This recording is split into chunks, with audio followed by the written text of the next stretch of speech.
Então tá, obrigado. Bom dia, pessoal. Obrigado pela presença de todos.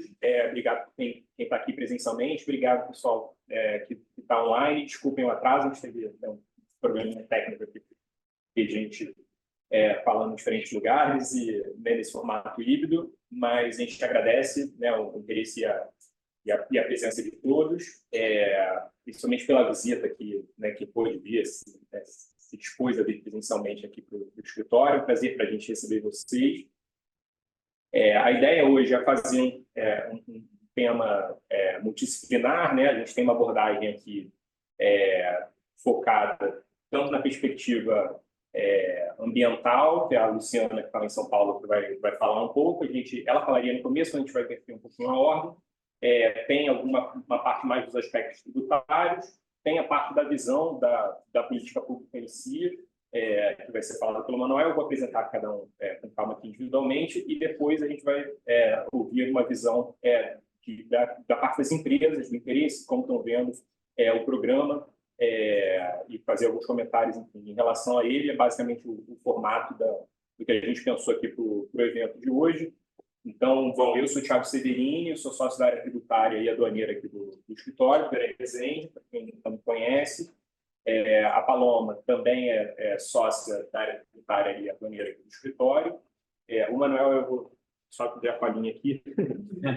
O Manuel é assessor econômico na Secretaria de Desenvolvimento Econômico, Inovação e Simplificação no município do Rio, tem pós-doutorado em Economia na UF e é o idealizador do programa do ISS Neutro.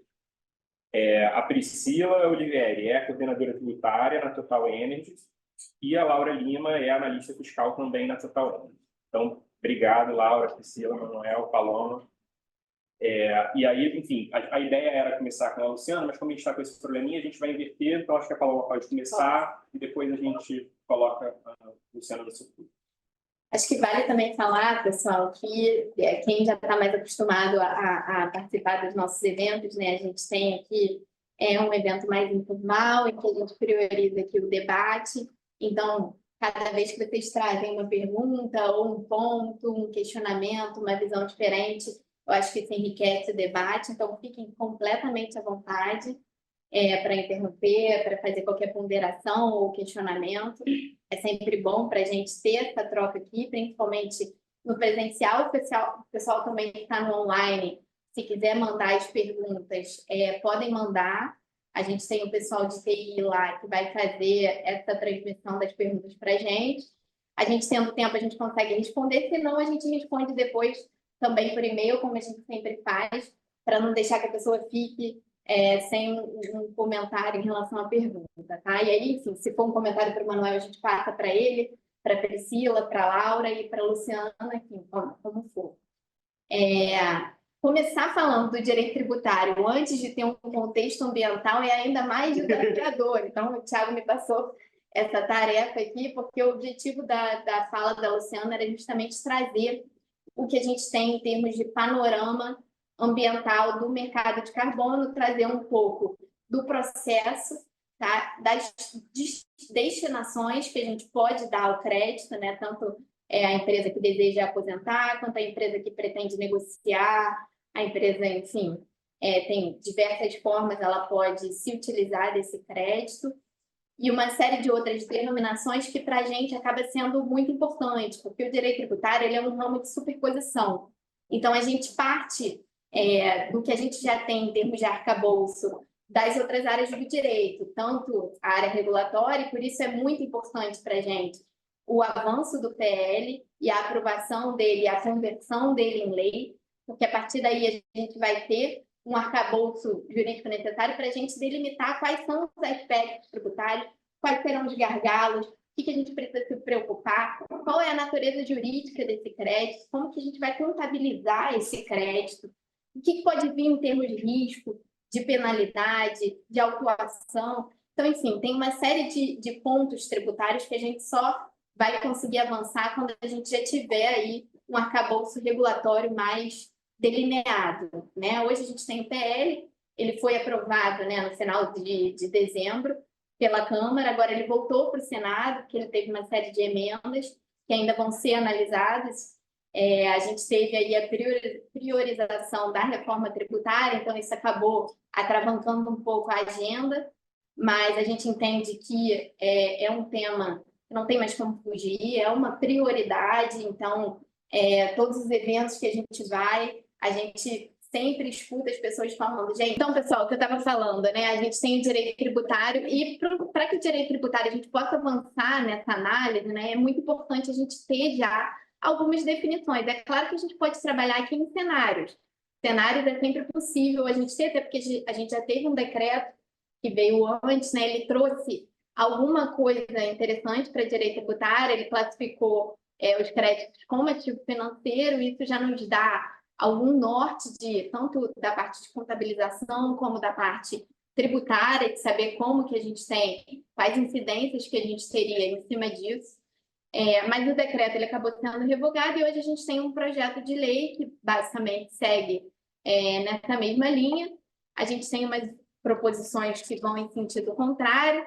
No âmbito do direito comparado, a gente não tem essa estabilização, então é muito difícil a gente fazer uma análise pegando algum exemplo, né? Algum exemplo lá de fora, porque lá fora ainda é muito instável. As empresas, os países, eles acabam dando tratamento diferenciado. A gente tem bastantes países que tratam como ativo intangível, a gente tem países que tratam como ativo financeiro, existem pouquíssimos lugares que tratam como serviço, mas ainda é uma possibilidade. Tem empresas que tratam de acordo com a destinação, então tem empresas que tratam como estoque, por exemplo, classificando isso como se pudesse ser mercadoria, o que para a gente traz uma preocupação muito grande, né? Porque a gente aqui tem uma tributação de CMS sobre isso, e a gente entraria de novo naquela discussão sobre se é ISS ou é ICMS. Então, a gente entraria em algo que é uma controvérsia antiga, uma disputa antiga que a gente não... É um terreno que a gente não gostaria de habitar. E eu acho que, assim, poucas pessoas falam sobre isso, mas eu acho que a gente tem que parar um pouco de também se prender aos nominalismos, né? O decreto diz que é ativo financeiro, então vou tratar dessa forma. O CTN ele diz que a gente não deve se prender ao nome, a gente deve se prender à materialidade do fato gerador. Então, assim, ainda que eu tenha, por exemplo, uma legislação ambiental dizendo que os créditos de carbono poderiam estar inseridos na definição de serviço ambiental, para fins de ISS não é serviço, o crédito em si, tá? Então, eu acho que vale a gente também se desprender um pouco disso e falar, gente, calma, tem uma análise tributária aqui. É claro que o direito, o arcabouço jurídico, o normativo, ele ajuda a gente e é para ajudar a gente a se guiar em termos tributários, mas não é isso que define, tá? Então, se eu tiver um bem que tem todas as características para ser um ativo financeiro, não interessa que eu tenha uma legislação que, para fins ambientais, inclui isso como serviço. Né? Para fins tributários, serviço é definido na lei complementar do ISS, com base naquele rol taxativo, né? Enfim, taxativo verticalmente, exemplificativamente na linha. Então, eu acho que pouco se fala sobre isso, né? Temos que pensar também com a cabeça aqui do direito tributário, que é um mundo à parte, né? Então, fique à vontade. Seu Carlos, eu acho que o Manuel vai abordar. Eu queria abordar, se vocês pudessem, depois, acho que o Manuel, pelo que eu entendi, eu falando, é a questão do olhar comercial dessa legislação. A gente aqui no Brasil, de bastante, sou da área de química, tá? Obrigado pelo convite. Aqui, assim, às vezes a gente fica pensando que por trás disso tem alguma coisa de proteção não tarifária. Nós estamos acompanhando a questão do CBAM na Europa. Na realidade, vai começar em 2026, o produto vai ser taxado, perde competitividade. Eu só queria colocar se dentro da legislação, nós somos craques de legislação e às vezes pode ter esse viés de proteção não tarifária. Eu só queria colocar esse ponto comercial, talvez o Manuel vá apontar. Obrigado. O que eu acho que a gente pode dizer em relação à sua pergunta é que assim, a gente tem né, todo o rol de incidências sobre determinada operação. Então, aquelas incidências elas vão existir independente dos propósitos comerciais ou extrafiscais do poder público. O que a gente tem é você, né, hoje existe, por exemplo, ou você tributa algo que você quer desestimular, ou você consegue subsídios para uma coisa que você quer, um comportamento que você quer incentivar. O Brasil ele vai mais na linha de concessão de incentivos, e é justamente o que a gente traz hoje, que é o programa do ISS neutro, que é justamente redução de alíquota, regimes especiais. Ele tem agora, e principalmente com a reforma, ele trouxe esse novo direcionamento e para garantir uma maior efetividade à política fiscal mesmo, com base em medidas extrafiscais, né? Então, eu vou considerar que aquelas atividades, né, aqueles serviços, ainda que subjacentes, mas que estão incluídos na cadeia, né, consultoria, certificação dos créditos e etc., o município do Rio já começou muito bem nesse sentido, né, de incluir na lista de serviços esse tipo de serviços com a alíquota reduzida. Então, são medidas que, dentro do que a gente tem de incidência tributária, a gente consegue verificar com um propósito ou de estimular determinada conduta ou de desestimular eventual conduta que seja poluidora, que seja, enfim, que a gente queira diminuir, ainda que de forma gradativa.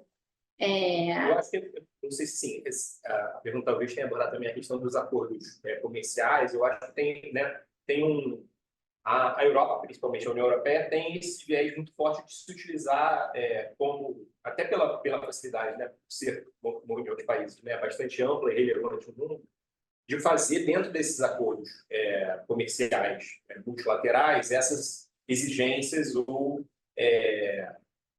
condicionantes, né, para determinados bens. Então, é bem provável que isso, na verdade, seja capitaneado por uma iniciativa da União Europeia e aí os outros países reagem a isso. O Brasil não tem uma tradição de fazer isso proativamente. Normalmente, só reativamente e só em acordos bilaterais e não multilaterais. Então, a expectativa, assim, de o Brasil se utilizar disso, seja nas suas compras, seja na exportação de produtos e serviços, eu acho bem pequeno. A postura do Brasil tipicamente é reativa. Então, a política fiscal ela é muito mais avançada comparativamente à atuação do Brasil nos tratados comerciais. Se puder só complementar, e aí eu comecei com as minhas isso logo antes da reunião.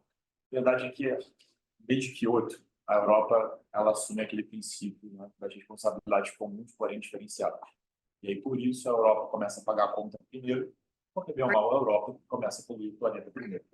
Então, assim, é meio que isso que estava inserido em Kyoto. Eles fazem Kyoto 1, fazem Kyoto 2, mas a Europa tem 15% das emissões globais. E sozinha, mesmo que a Europa zerasse suas emissões, ela não ia resolver o problema de carbono. Então, o que ela começa a fazer? Mas ela tem um mercado consumidor muito grande. Então, a argumentação atual do CBAM está trazendo o seguinte: bom, como é que eu posso forçar a que as pessoas façam parte disso comigo, uma vez que os acordos voluntários não estão sendo suficientes para que a gente chegue nas metas acordadas? Eu vou começar a criar barreiras alfandegárias, colocando metas de emissão. Tá? E é basicamente isso que acontece agora. Então, eu concordo com o Thiago, a maior possibilidade é que a gente tenha uma reação de várias nações, não só a brasileira, em relação a isso. Bom, eu quero exportar carne para a Europa. Bom, você tem que pensar um jeito, como é que você vai descarbonizar a sua produção de boi. Então, assim, acho que vai começar toda uma reação a partir daí, o que provavelmente, né, e aí a Luciana estava falando que foi atrasado, o PL do mercado regulado, a gente não sabe se vai ser votado ou não agora, mas uma potencial reação futura é acelerar isso, porque bem ou mal os exportadores vão começar a pressionar o governo, porque eles vão querer que tenha alguma solução para o caso, para que a gente possa exportar então, para a Europa. Assim, então, da parte comercial, eu acho que mais ou menos essa. Tá?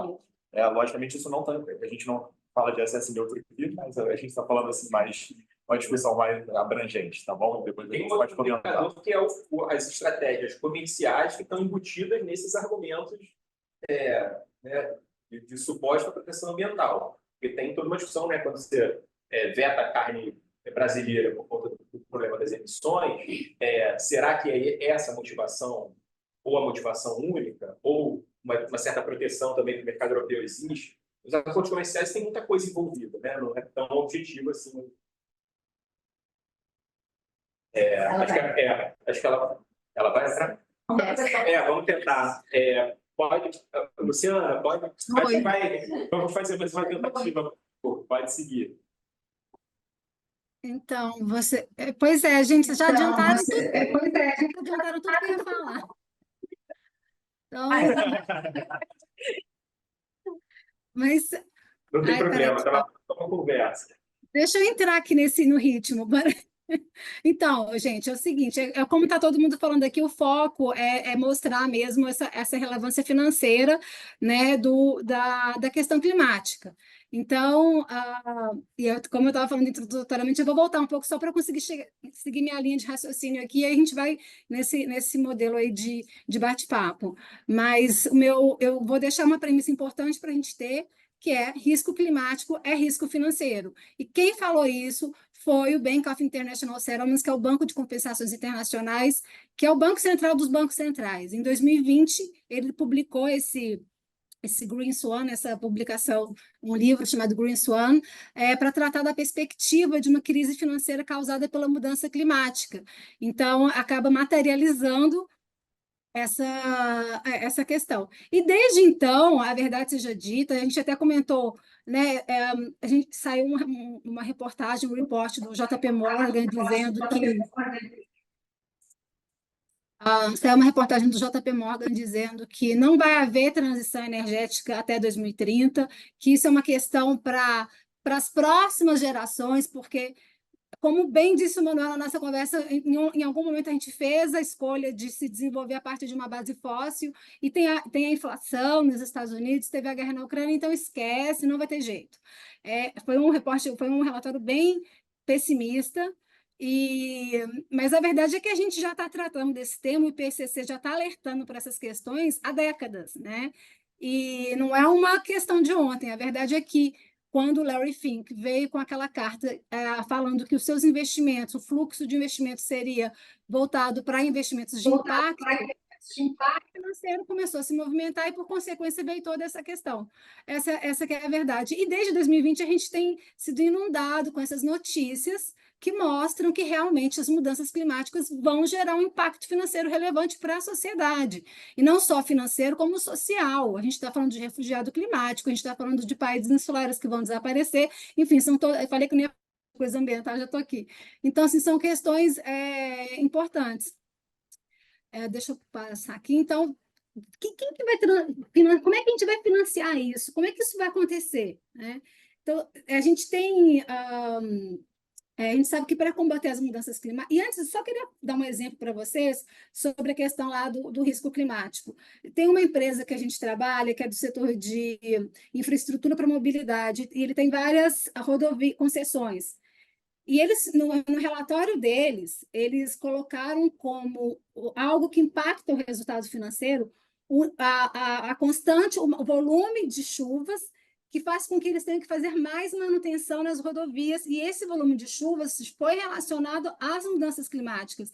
Isso passou a gerar impacto negativo no resultado financeiro deles. E eles relataram isso, tiveram que relatar isso no seu relatório de administração. Então, a gente vê que não é uma conversa etérea ou de valores, mas realmente tem o impacto material concreto.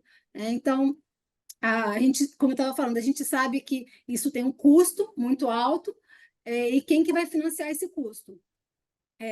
Aí eu tenho esse dado aqui, que a média anual de canalização de recursos para as ações climáticas em 2021 e 2022 atingiu cerca de 1,3 trilhão de dólares. Isso representa 1% do PIB global, e a gente consegue perceber como que esse é um recurso financeiro que é periférico às finanças globais ainda. Esses recursos, é interessante esse dado, ele é bem paritário no sentido de que parte é público e parte é privado em proporções bem parecidas, e cerca de 60% desse recurso ele está sendo canalizado por meio de dívida. Então, esse é um papel importante dos bancos comerciais na canalização desses recursos, por meio de empréstimos, enfim, e financiamentos. Também existem alguns pontos que precisam ser superados, que é outro dado que eu achei bem interessante, é que, embora a gente está percebendo um direcionamento do fluxo do capital para investimento verde, esse capital ele não tá sendo direcionado para solucionar a crise climática em países em desenvolvimento, que são países que não têm ou têm dificuldade de acesso a recurso para fazer essa transição via adaptação e via mitigação. Então, nos países desenvolvidos, 81% dos investimentos em transformação verde são financiados pelo setor privado. Nos países em desenvolvimento, essa taxa é de 14%. E outro ponto interessante, para entender só o perfil, eu já vou passar logo para a questão do mercado de carbono, nos países desenvolvidos, a ação climática se concentra principalmente em projetos de transição energética, infraestrutura, e nos países em desenvolvimento, os países que estão aí no sul global, a gente tem as áreas, o ativo florestal de biodiversidade muito forte, como é o caso do Brasil. Então, é importante a gente tentar mobilizar esses recursos para soluções baseadas na natureza. E é aí que entra o mercado de carbono voluntário e que ele se destaca porque ele tenta, pelo menos, ele tenta precificar os serviços ecossistêmicos da floresta. Então, o ponto de crítica ao PL é que ele deixou de... já que ele entrou tanto no mercado voluntário, que é uma outra crítica, ele poderia, pelo menos, ter trazido mais a questão do reflorestamento, que é algo muito relevante para a questão ambiental também. E ele não incentiva muito a atividade do reflorestamento, porque a gente sabe que ele é mais caro e mais complicado ainda do que o desmatamento evitado, que são os projetos REDD. Então, o mercado de carbono, gente, ele entra nesse contexto de mudança climática como mais um instrumento dentre vários disponíveis, como a gente tem os fundos climáticos. O Brasil está com um orçamento interessante no Fundo Clima. Eu estava conversando ontem com a Procuradora-Geral da União, ela estava falando da dificuldade de destinar esses recursos, porque não tem projeto. Eles têm dinheiro pela primeira vez no Fundo Ambiental e não tem projeto sustentável para investir. Olha que loucura. É investimento verde e tem os seguros climáticos. E aí eu vou passar aqui para o próximo, em nível de política pública no Brasil. Gente, vocês desculpem que eu estou um pouco acelerada, mas assim, eu vou passando as informações e a gente vai batendo papo depois. Mas em termos de política pública no Brasil, o mercado de carbono regulado, ele faz parte de um contexto maior, que é o Plano Clima. Esse Plano Clima ele vai trabalhar outros instrumentos econômicos, como a taxonomia verde, os títulos verdes e a tributação verde. Até porque a gente sabe que o mercado regulado no Brasil será pequeno, porque o agro e as florestas estão fora desse mercado. E é onde a gente tem maior fonte de emissão. Esse Plano Clima ele é interessante, o governo aqui, pelo menos a gente pode falar que tem uma vontade política de desenvolver essa agenda verde, porque todos 20 ministérios criaram setores de sustentabilidade internos para conseguir conversar entre si e através desses grupos de trabalho que eles estabeleceram, que é o trabalho de mitigação, que é a gente remover ou reduzir a emissão de gás de efeito estufa, o trabalho de adaptação, por quê? Porque a gente não, como até o Mano estava falando, a gente, desde que o outro está tentando, a gente não conseguiu atingir os parâmetros necessários via mitigação. Então, agora a gente vive um novo normal, que é se adaptar a temperaturas mais altas. E aí você precisa de financiamento para isso também. Então, você tem um grupo de trabalho de adaptação, o mercado regulado de carbono, que a gente vai tratar aqui, que é o que a gente chama de Sistema Brasileiro de Comércio de Emissões, o SBCE, e também a revisão da Política Nacional do Clima. Então, são 4 frentes que esse Plano Clima, que é um instrumento maior de política pública, está trabalhando hoje no Brasil. No final do dia, o Brasil ainda tem metas voluntárias, as nossas metas são voluntárias, porque a gente segue sem um mercado regulado. Perante a Convenção do Clima, o Brasil se comprometeu a se tornar carbono neutro em 2050 e reduzir 53% das suas emissões até 2035. E a gente vai acompanhar as cenas dos próximos capítulos, né, gente? Porque, enfim, como eu disse, o PL está, por uma questão até que não tem a ver com o PL, mas pelo que a gente viu nas reuniões lá em Brasília, parece que não parece ser uma prioridade agora e existe um desgaste entre a Câmara e o Senado e eles estão realmente focando em outras coisas. E parece, então, que o PL não vai se movimentar por agora, infelizmente. Entrando já no tema específico de trazer os conceitos importantes para a gente continuar o nosso debate, A economia clássica, o Manuel pode falar com muita propriedade, a gente sabe que a forma de se precificar uma externalidade negativa pode ser por tributo ou pela criação de um mercado. Com relação à precificação do carbono, para buscar a efetivação dessa política pública climática, o Brasil optou pela criação de um mercado. Aqui é interessante isso aqui. Atualmente, a gente tem 32 jurisdições no mundo, a Paloma estava falando um pouco sobre isso, que possuem tributos cobrados pela emissão, e 34 jurisdições optaram pela precificação via mercado de carbono. E é interessante esse dado porque isso significa que 25% das emissões mundiais já estão com alguma forma de precificação de carbono. Então, assim, gente, como é que funciona o esquema do mercado regulado? Então, quando a gente precifica o carbono, a gente passa a atribuir um valor monetário para uma emissão, para uma redução ou para uma remoção. São 3 condutas de gás de efeito estufa. Então, ela tem lá essa precificação do carbono, tem o lado do chicote, que é o lado do poluidor pagador, que é quando você vai atribuir um preço sobre aquela emissão, sobre aquela poluição.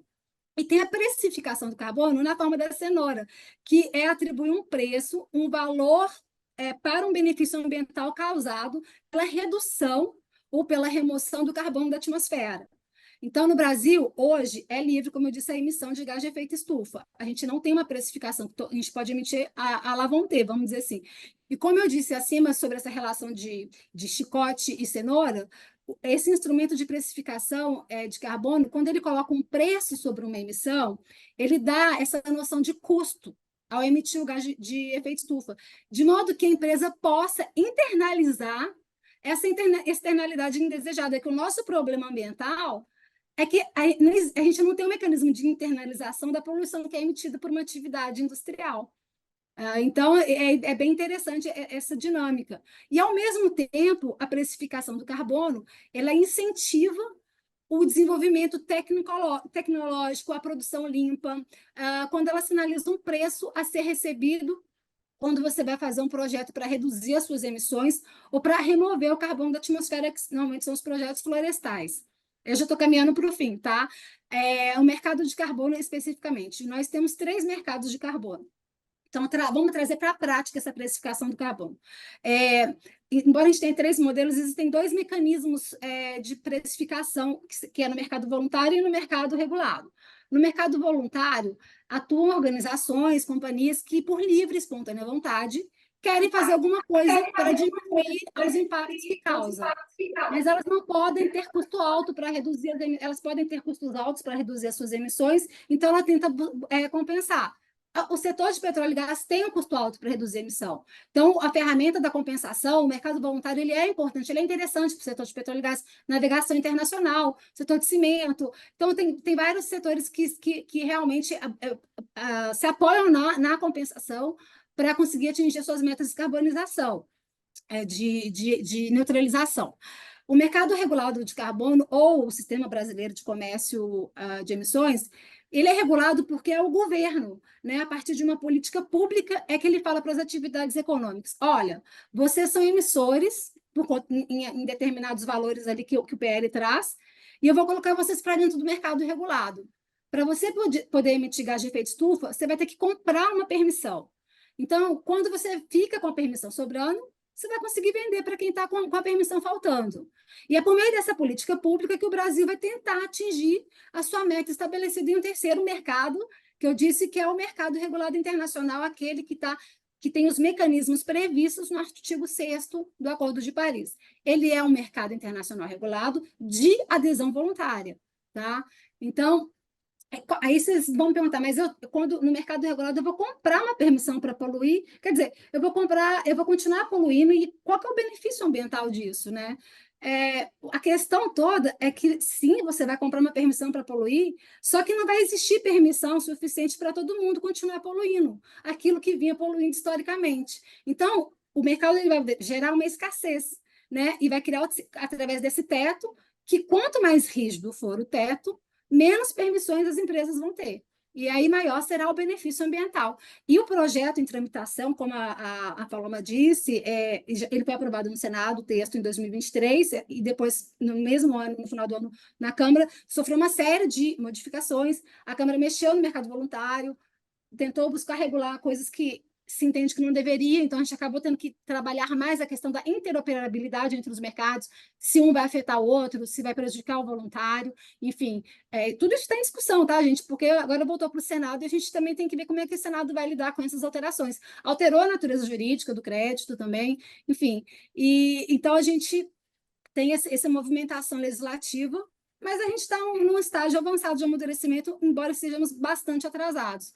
Então, assim, resumindo, então, nas iniciativas reguladas, a precificação do carbono ela busca onerar a fonte que é emissora por essas externalidades negativas, seja por um ente governamental ou até por uma entidade setorial. Achei isso interessante trazer esse exemplo também. Por exemplo, o setor da aviação internacional, ele possui um mecanismo de mercado setorial que chama Esquema de Redução e Compensações de Emissão da Aviação Internacional. E esse mercado setorial ele exige que as companhias aéreas adquiram créditos de carbono para compensar parte das suas emissões. O setor de cimento e de navegação internacional também estão avaliando criar um mercado setorial. E, assim, a aquisição de créditos de carbono tem um papel bem particularmente importante para esses setores por conta dos desafios tecnológicos e custos elevados para a descarbonização nos próximos anos, então ajudaria nesse processo. E aí, gente, finalmente, bom, as ofertas de crédito é sempre voluntário, mesmo no mercado regulado, e aqui é a interação, mais ou menos, entre o mercado regulado e voluntário. Então, a gente sabe que a lógica que motiva no mercado voluntário a demanda é a intenção de remunerar esses agentes que não vão ser regulados pela mitigação, né, pela redução ou remoção no mercado regulado. E quanto mais baixo for esse teto, mais restrito for o cap, vai ser maior o grau de flexibilização para cumprimento das offsets. O mercado regulado, o PL, ele ainda não trouxe o percentual que as empresas poderão utilizar para compensação daquilo que ela não vai conseguir reduzir a emissão via alteração do processo produtivo, enfim, vai acabar tendo que compensar uma parte. E a gente ainda não sabe qual vai ser esse percentual que vai ser permitido para aquelas empresas que vão estar dentro do mercado regulado. Então, assim, na verdade, essas abordagens são complementares, né, na medida em que muitos mercados regulados vão aceitar, e no nosso caso, os créditos gerados pelo mercado voluntário como offset, para conciliar as obrigações determinadas na lei. Então, assim, era mais ou menos essa introdução que eu queria trazer. Não entrei muito no processo de certificação de um crédito de carbono no mercado regulado, porque isso daria pano para outra palestra. Tem muitos desafios e muitas oportunidades nesse setor do mercado voluntário e né, de criar esses créditos de carbono em projetos. Aqui no escritório a gente está atuando em vários de forma bem intensa. Mas, enfim, eu posso tratar disso também na medida que o evento for se desenvolvendo, mas acho que essas eram as minhas considerações iniciais, mais focada em conceito e contexto mesmo. Obrigada, gente. Obrigado, Luciana.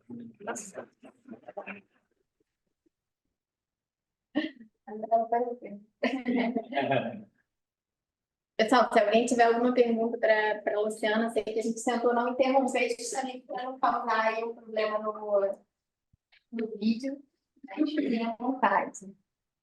Eu acho que posso seguir. Sim. Eu acho que uma coisa que a Luciana falou, e acho que até não tem nada de tributário, mas é que eu ouço muito pessoal falando e que não faz tanto sentido, é que os mercados são complementares, né? Tem gente que fala, não, mas o mercado de carbono só vai funcionar quando tiver um mercado regulado.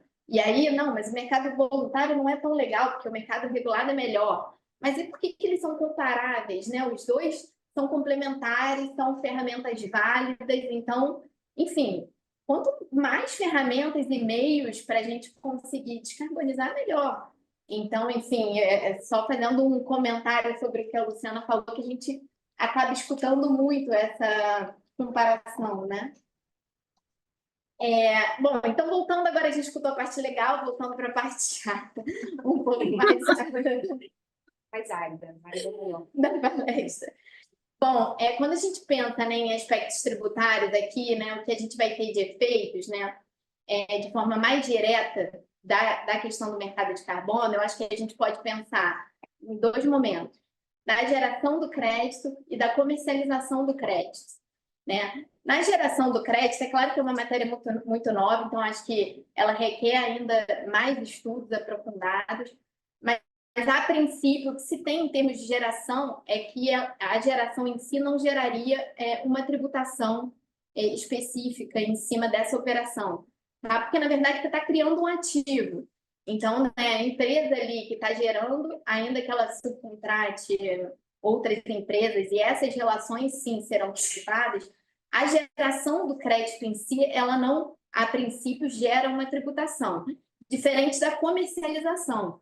A comercialização, sim, né? Você vai ter, e aí você tem tanto a empresa que vai gerar o crédito para se utilizar dele, né, para aposentar aquele crédito em benefício próprio e reduzir as suas emissões, ou aquela empresa, seja no mercado voluntário ou no mercado regulado, quando a gente tiver essa faixa de compensação que a Luciana estava se referindo, ou a empresa que quer revender esse crédito. Então, a gente vai ter esse crédito precificado, certificado, e a gente vai conseguir tratá-lo, vai contabilizar ele, o que não necessariamente a contabilização vai gerar uma tributação, mas sim a comercialização desse crédito.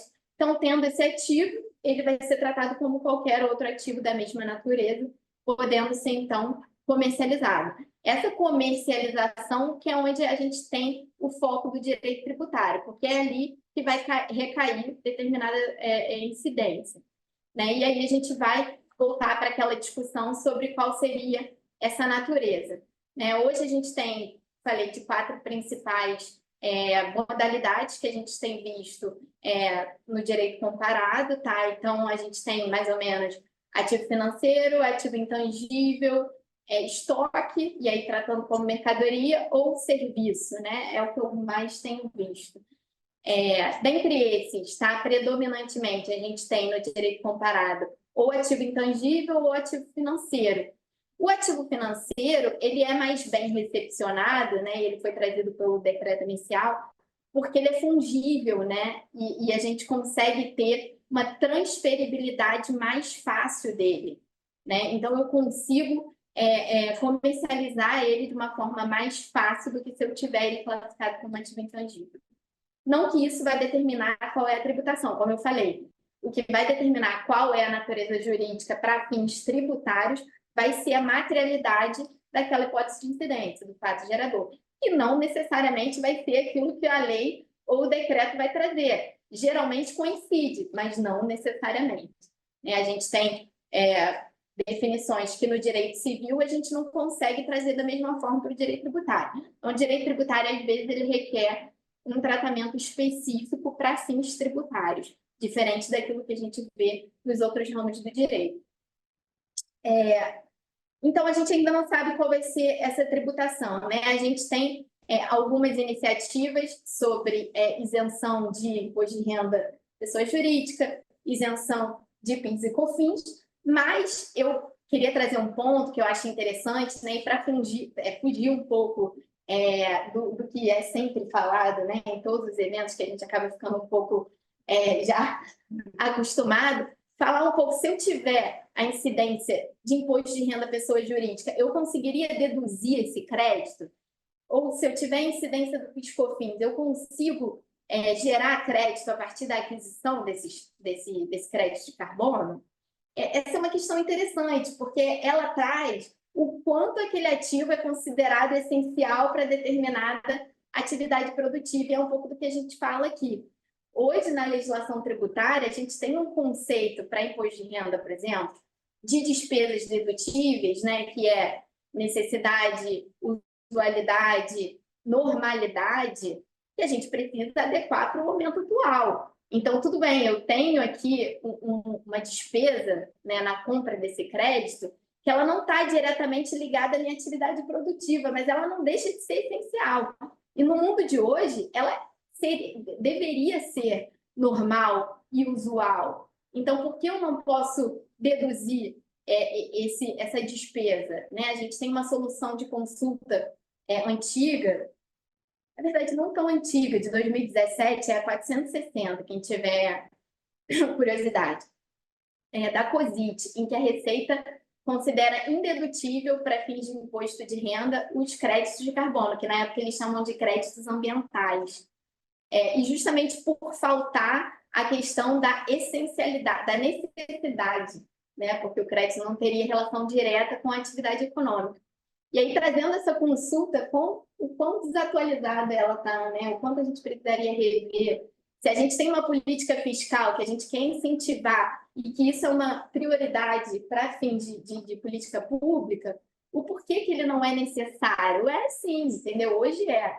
Então, eu acho que a gente tem que passar a revisitar esses conceitos para começar a admitir não só aquele benefício fiscal que, né, faz parte de um estudo, que é um subsídio e que é primordialmente relevante, mas também os efeitos, né? Por que eu não posso deduzir essa despesa, se essa despesa é uma despesa essencial para qualquer atividade hoje, né? Então, a gente tem essa solução de consulta para PIS e COFINS. A gente teve uma consulta recente, e aí, Luciana, a gente até participou de uma matéria, né, no Capital Aberto recente, que a Receita também entendeu por indedutíveis despesas com reciclagem, não foi?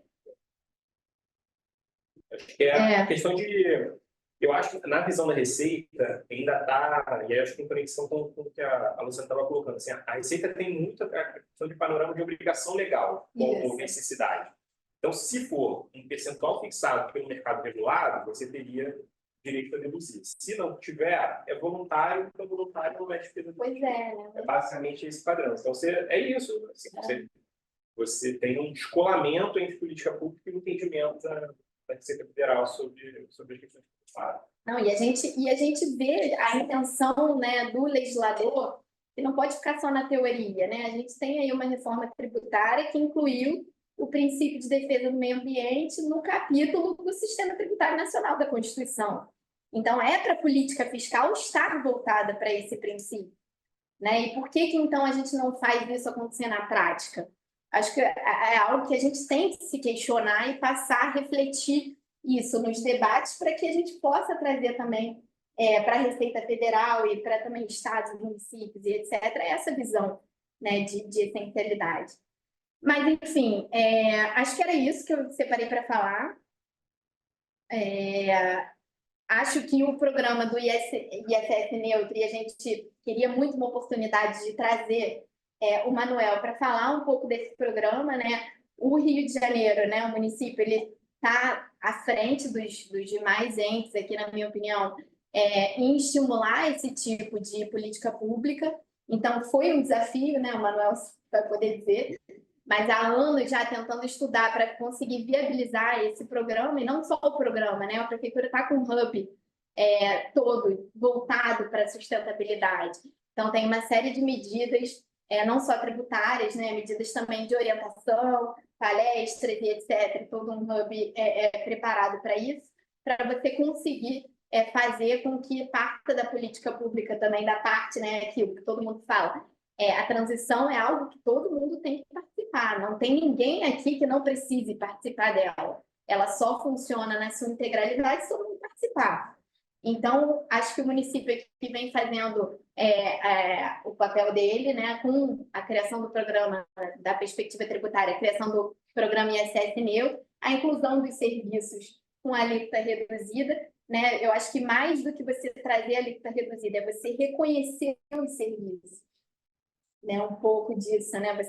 Olha, gente, o mercado de carbono é real, a gente vê um pouco isso, o pessoal pensando no mercado de carbono como uma teoria, gente. O mercado de carbono é real, o voluntário está aí, entendeu? As empresas têm que começar a colocar esse tipo de programa para frente, né? Então, vou passar a palavra aqui para o Manuel, para não me estender, para falar um pouquinho do programa para a gente e também dessa iniciativa. Só um comentário bem rápido a do Manuel, que eu acho que vale a pena, só como você falou de reforma, daquela explicação que você fez das naturezas jurídicas, né? Porque, assim, com a reforma implementada, passa a ser, assim, irrelevante essa diferença entre estoque, ativo intangível, né? Ou basicamente ativo financeiro ou não. Se for ativo financeiro, vai ter um tratamento e todas as outras categorias vão estar dentro do mesmo tratamento no contexto da reforma tributária. Só que, como a gente está falando de algo que já está na mesa, a gente tem todo ainda um período de transição e aí se aplica todas as preocupações para a forma conjunta em relação à diferença de tributação para cada um dos tributos que a gente possui hoje. Mas é só até para aproveitar para demonstrar como a reforma tributária também ajuda na simplificação dessas discussões. Mas, por favor. Ô, Tiago, ai, desculpa. Só, desculpa. Pode falar. Um assusto aí, Paulo.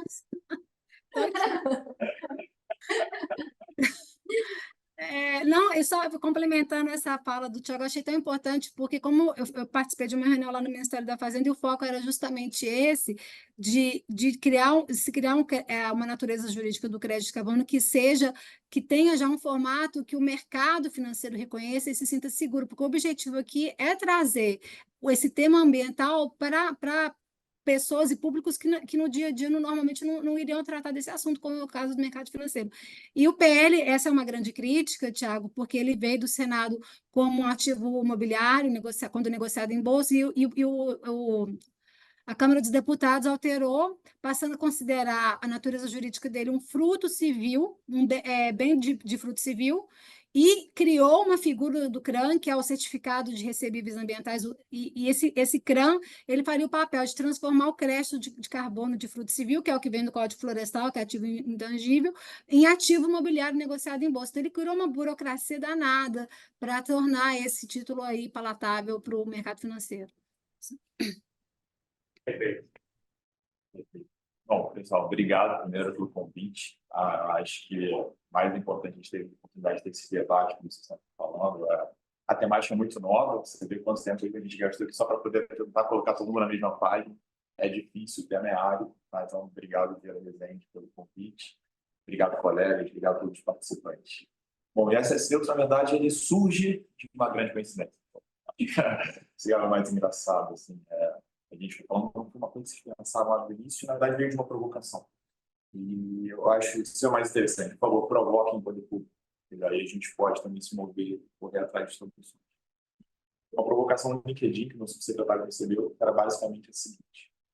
O Rio de Janeiro perdeu o mercado financeiro, coloco isso entre aspas, tá? A gente está para divulgar agora um estudo mostrando que a gente tem boa parte das assets aqui no Rio, a gente movimenta boa parte do mercado financeiro nas assets, principalmente concentradas no Leblon, vai divulgar em breve. O mercado de energia continua concentrado na cidade, mas hoje em dia você tem outros polos também, então o mercado de energia ele continua concentrado, mas ele tem alguma transição. Você tem hoje em dia no Nordeste uma grande importância, principalmente para as renováveis. Tá? Mas no próximo bloco está ficando que ninguém está olhando, que é o mercado de carbono. Quem é que vai assumir essa pauta? E aí a gente leva isso para dentro. Então, acho que foi um dos dias mais felizes que eu tive na prefeitura, né? Fiz mestrado, doutorado em economia e ambientação. Eu acho que eu sou um pouco suspeito para falar disso. Né? Mas eu falei, bom, o que a gente faz com tudo aqui? E aí a gente tem, acho que sorte que é uma equipe muito qualificada lá. Todo mundo lá, se Secretaria de Desenvolvimento Econômico e Inovação que eu trabalho, é doutor ou doutorando em matemática, economia e estatística. Porque a ideia do subsecretário, quando chamou a gente, era a seguinte: mais importante do que a política de direita, de esquerda, de centro, é que a gente faça política pública baseada em dados. Então, a gente vai depurando dados da cidade, a gente olha benchmark internacional e, a partir daí, a gente começa, então, a propor as políticas públicas. Convido, então, até a todos a participarem lá, olharem o Observatório Econômico do Rio. Tá? A gente fala vários estudos, todas as políticas públicas que a gente publica. A gente tem lá toda uma referência de explicação do porquê delas. Tá? Aí, tipo isso, então, a gente começa a olhar o problema. E começa a olhar o problema como todos os outros. Tá? Então, é o seguinte, então, vamos olhar o benchmark, vamos conversar com o mercado, vamos conversar com a academia, vamos ver se faz sentido trazer essa bola para o Rio. E a primeira coisa que eu acho que a gente pode falar, que eu acho que a provocação não poderia ter sido feita numa cidade mais certa para isso. Então, a primeira coisa que a gente olha o Rio. Rio de Janeiro tem a primeira e terceira maiores florestas urbanas do mundo no seu território. E aí todo mundo acha que a da Tijuca é a primeira, mas na verdade é a Pedra Branca, a da Tijuca é a segunda. O Rio de Janeiro teve um dos maiores programas urbanos de florestamento, e aí, para lembrar, a Floresta da Tijuca, por exemplo, é floresta reflorestada. Tá? O Rio de Janeiro, a primeira cidade da América Latina, tem um inventário de emissões a nível municipal. O Rio de Janeiro tem um plano de desenvolvimento sustentável e ação climática muito ali balizado do governo federal. A gente se compromete também a ser carbono neutro até 2050, reduzir 20% das emissões até 2030 e 5% até 2024 em relação a 2017. Isso, tá? E uma coisa que eu fico advogando em nome do Rio, que eu acho que todo mundo já tinha que ter advogado isso há muito tempo, é que o Rio de Janeiro pode ser considerado a sede da governança climática global, e eu vou explicar por quê. Na época de 92, o que aconteceu? é a criação da Convenção Quadro das Nações Unidas sobre Mudanças Climáticas. Então, se tem uma cidade no mundo que pode falar que foi a sede da criação disso, foi o Rio de Janeiro. E a partir de 94, a gente tem as COPs. Então, assim, o que tem uma representatividade histórica sobre o tema. Mas se isso fosse suficiente, eu não precisava fazer nada, né, gente? Valeu, pessoal, obrigado. Vem todo mundo para cá, a história já resolveu. Isso não era suficiente. E aí, a partir dessa provocação, então a gente começa a ideia de que vamos tentar trazer uma bolsa de para transacionar ativos ambientais, essas coisas. E assim começa o projeto. Quando a gente começa a desenvolver o projeto lá na desenvolvimento econômico, a gente se depara com a Fazenda, procurando mais um meio de atrair o mercado financeiro para o Rio. E fala o seguinte, bom, já que vocês estão olhando e aí focado no mercado de lixo, fala assim, já que vocês estão olhando isso, vamos fazer o seguinte, vamos colocar várias secretarias de interesse juntas, fazer um grupo de trabalho. Tá? Então, em julho de 2020, a gente começa esse grupo de trabalho, Bolsa Verde de Rio, que era exatamente para discutir o quê? Como que a gente ia trazer o mercado financeiro de ativos ambientais para a cidade do Rio de Janeiro. Tá? No meio desse processo, o capta da sugestão do ISS e outros, logicamente, debatido com vários colegas.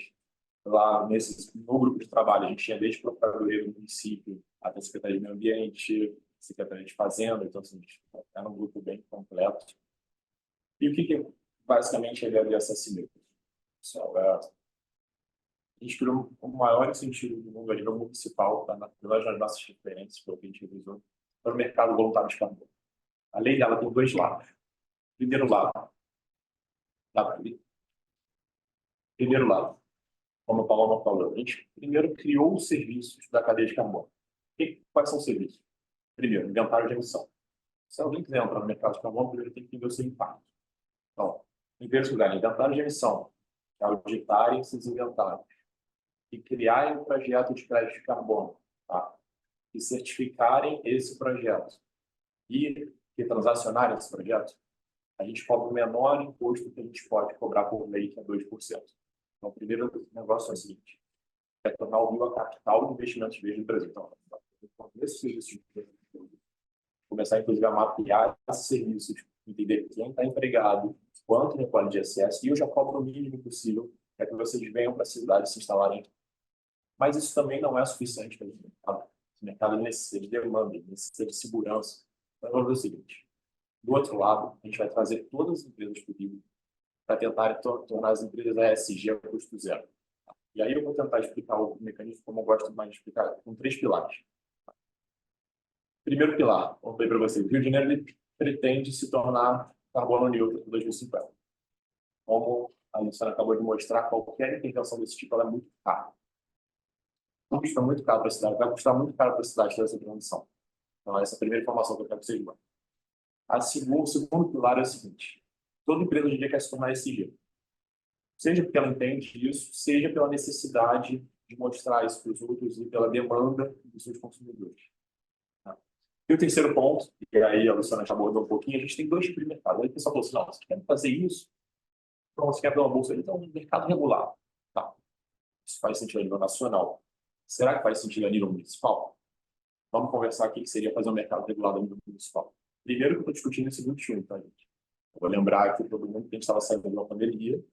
Imagina agora virar para todos os empresários, tem um pacote não fez funcionar só. Pessoal, agora você tem 2 opções. Ou vocês gastam bastante para vocês fazerem transição energética, mitigação ambiental, do jeito que for na empresa de vocês, ou então vocês pagam uma taxa. Todo mundo ia amar, ia estar todo mundo super empregado. Não vai dar certo. Primeiro ponto. Segundo ponto, o que a literatura mostra quando se faz esse tipo de intervenção, principalmente a nível local? Muito mais que reduzir a emissão, você gera pulgo vazamento. O que aconteceu? Eu colocar uma taxa nas empresas do Rio Brasil, para Niterói, para São Paulo. O limite é muito pequeno. Se isso acontece em países, hoje em dia, e aí você coloca uma meta no país e a empresa acaba se deslocando para emitir no outro que tem a regra mais leniente, imagina se fizesse isso a nível local. O terceiro ponto que a gente discutia desde 21 era o seguinte. Não importava muito qual seria o governante, tá, nesse próximo mandato. A gente já imaginava que ia ter um mercado regulado a nível nacional por uma questão simples econômica. Você pega boa parte dos estudos, eles indicam que o Brasil provavelmente vai ser responsável por 1/3 do estresse de carbono do mundo. Então, se a gente não quiser perder mais uma oportunidade de desenvolvimento econômico, a gente deveria adotar um mercado de carbono e deveria correr atrás disso. E desde aquela época a gente falava, não importa muito o governante que vai assumir. Se tiver um mercado regulado a nível nacional, com uma escala completamente diferente, com regras específicas, ele é suplantar totalmente o mercado regulado a nível local. Então, não fazia nenhum sentido olhar isso como município. Mas eu quero me tornar a capital de investimentos verde do Brasil. O que eu posso fazer? Vai ter mercado voluntário. E é um mercado completamente diferente. Aí veio um mercado que em 19 movimentava 300 milhões de dólares. Gente, 300 milhões de dólares não é nada. Mas vamos parar para pensar o seguinte: será que esse mercado tem potencial? Esse mercado de 19 para 21 ele triplica, ele movimenta 1 bi. 22 ele dobra de novo, dá para 2 bi. Expectativa na McKinsey é que ele alcance 50 bi até 2020. Então, olha só, tem um mercado pequeno, mas exponencial. Perfeito. Tá. Se isso também fosse suficiente, a gente não estava falando lá disso, já estava tão feito. Sabe esse mercado? Quais são as fragilidades desse mercado? Vou estudar de perto. Primeiro, eu acabei de falar, a liquidez é baixa. Então, é difícil ter um nível de transação alto com uma liquidez tão baixa. Número 2, a liquidez é sensível. Hoje em dia, a empresa está compensando o carbono dela. Amanhã ela vai acordar no pescoço. Provavelmente vai ser um dos primeiros gastos que ela vai abandonar, uma vez que não é obrigatório. Vai ter que abandonar um gasto. Vou demitir um funcionário ou vou abandonar isso que eu não sou obrigado a fazer? Provavelmente a escolha vai ser por abandonar. E o 3, a gente escuta com alguma circunstância, eu acho que boa parte das vezes é uma crítica injusta, o mercado sofre críticas. Por quê? Porque não necessariamente o crédito de carbono comprado ainda foi crível. Então, é voluntário. Tá? Então, assim, a Paloma me convidou, super confiou na Paloma, que a gente começou a fazer uma brincadeira aqui. A Paloma veio assim, olha só, tem crédito de carbono baratinho, tá? Não tá para todo mundo ser carbono, tudo tá bom, é voluntário. Eu compro a mão da Paloma, nem olhei o crédito, não sei do que se trata. Comprei, falei, galera, você comprou meu. E é isso. Então, assim, você tem essas 3 fragilidades que fazem com que esse mercado dê uma patinada. Tá? Então, eu vou voltar aos pilares. O que eu poderia fazer como governo? Eu vou ter que gastar muito dinheiro para fazer a transição do Rio de Janeiro. Por que eu não chamo o mercado e coloco todo mundo na mesma roda? Eu vou dar um exemplo bem prático para você. Empresa A compra créditos de carbono de uma ação que vai reduzir as emissões dentro do Rio. Tá? O que eu faço? Eu dou rebate de acesso. É assim que funciona o mecanismo. Então, vamos lá. Vou dar um exemplo bem real. A empresa A comprou o crédito de carbono da Tembice, que é um crédito bem real que eu estou mencionando aqui na prefeitura. A empresa A financia a expansão da Tembice na cidade. As pessoas se deslocam mais de bicicleta. Vamos nos meus 3 pilares. Se você se desloca mais de bicicleta, começa a reduzir as emissões dentro da cidade. Pilar 1 que eu queria atingir. Pilar 2, a empresa A comprou o crédito de carbono. Se tornou ESG. Pilar 2, que eu estava comentando. E o pilar 3, será que aquele mercado voluntário de carbono, que tinha as 3 fragilidades, estou dando 60 milhões de reais ano, 12 milhões de dólares. Estou falando que um município de um país em desenvolvimento está dando 1,2% da liquidez global desse mercado. Para este mercado, é bastante liquidez. Ponto 2, não é mais uma liquidez sensível. A empresa A comprava crédito de carbono, mas no momento de crise ela parava de comprar. Então, agora, por que ela vai parar de comprar se estou devolvendo dinheiro para ela? Então, eu dei liquidez no mercado, eu dei segurança para essa liquidez. E o ponto 3, mas o crédito de carbono não necessariamente era crime. Mas uma vez que eu regulamento a forma do mecanismo, o que a gente fez? A gente fez uma revisão de literatura dos principais mercados voluntários globais e aceitou só o quê? Só as certificações que eles aceitam em comum. Então, assim, não foram nem todas deles. Foram todas que eles aceitam em comum. Eles aceitam 3. Verra, Gold Standard, padrões derivados lá da ONU. Basicamente são esses. A gente foi um pouco mais longe em algumas partes do mecanismo. O crédito tem mais... Os anúncios de crédito que dão mais problema na prática são os créditos do tipo RED, que são de proteção florestal. E a gente fica um pouco mais longe. Tá? Então, o que a gente pode fazer pelo crédito RED? Ser o mais confiável possível. Se a gente se utilizar disso, é importante lembrar, tá? Dentro da meta brasileira, a gente pensa muito em conservação florestal, porque 75% das emissões do país são do setor florestal. No município, no entanto, as emissões é completamente diferente, tá, do país. Tá? Eu tenho, na verdade, emissão florestal 0. Mas, ainda assim, a gente se preocupou em colocar crédito RED, não sabe como é que vai ser a regra de manhã, então a gente mudou se precaver. E qual é a ideia, então? Se for do tipo Verra, além de me apresentar o certificado BCS, que é o comum que atesta carbono, tem que me apresentar também o CCBS. Ou seja, eles tiveram que verificar 2 vezes a área e ainda verificar a biodiversidade. Se não for tipo Verra, além de me apresentar a certificação, como eles não têm dupla certificação, tem que me mandar um relatório de uma agência de rating de carbono que comprove que aquele projeto tem pelo menos 80% da nota máxima. Isso não foi criado no mundo, nenhum tipo de restrição a esse nível, a gente levou um pouquinho a barra. Uma outra coisa, né, a gente pede que alguns serviços sejam executados no Rio de Janeiro. Tá? A gente pede que o inventário de emissões das empresas venha para a gente de forma auditada, tá? E para isso a gente criou uma regra. Tá? As auditorias elas têm que ser credenciadas como OABV, junto ao Inmetro. Tá? Organismos de verificação, perdão, eu nunca lembro o último V. É total real, eu não sei porque eu tenho problema com esse último V, mas é organismo de verificação. E como é que a gente criou esse filtro? Porque não adiantava eu falar que eu tenho que ser uma auditoria, que eu tinha que receber um inventário auditado, senão ia também começar a aparecer um monte de auditoria de beira de esquina. E a gente não ia chegar a lugar nenhum, pensava que essas auditorias fossem incríveis. E a gente procurou, inclusive, para lembrar que eu recebi um apoio da C40. Tá? O projeto ele foi apoiado pela C40, a advogada ambiental Carolina de Pruro esteve ao meu lado, então a gente foi dispersando cada um dos problemas. Tá? E a gente acha, então, essas OVVs credenciadas, como é que eu fiz para validar o método? Eu peguei as empresas que estavam lá, achamos isso. Será que isso funciona, esse método? Peguei, não falei lá para o mercado, o que vocês acham dessas empresas aqui? Elas são boas? Ou são as melhores que tem? São as melhores que tem, são as melhores que tem. Falei para o mercado, são as melhores que tem, então validado.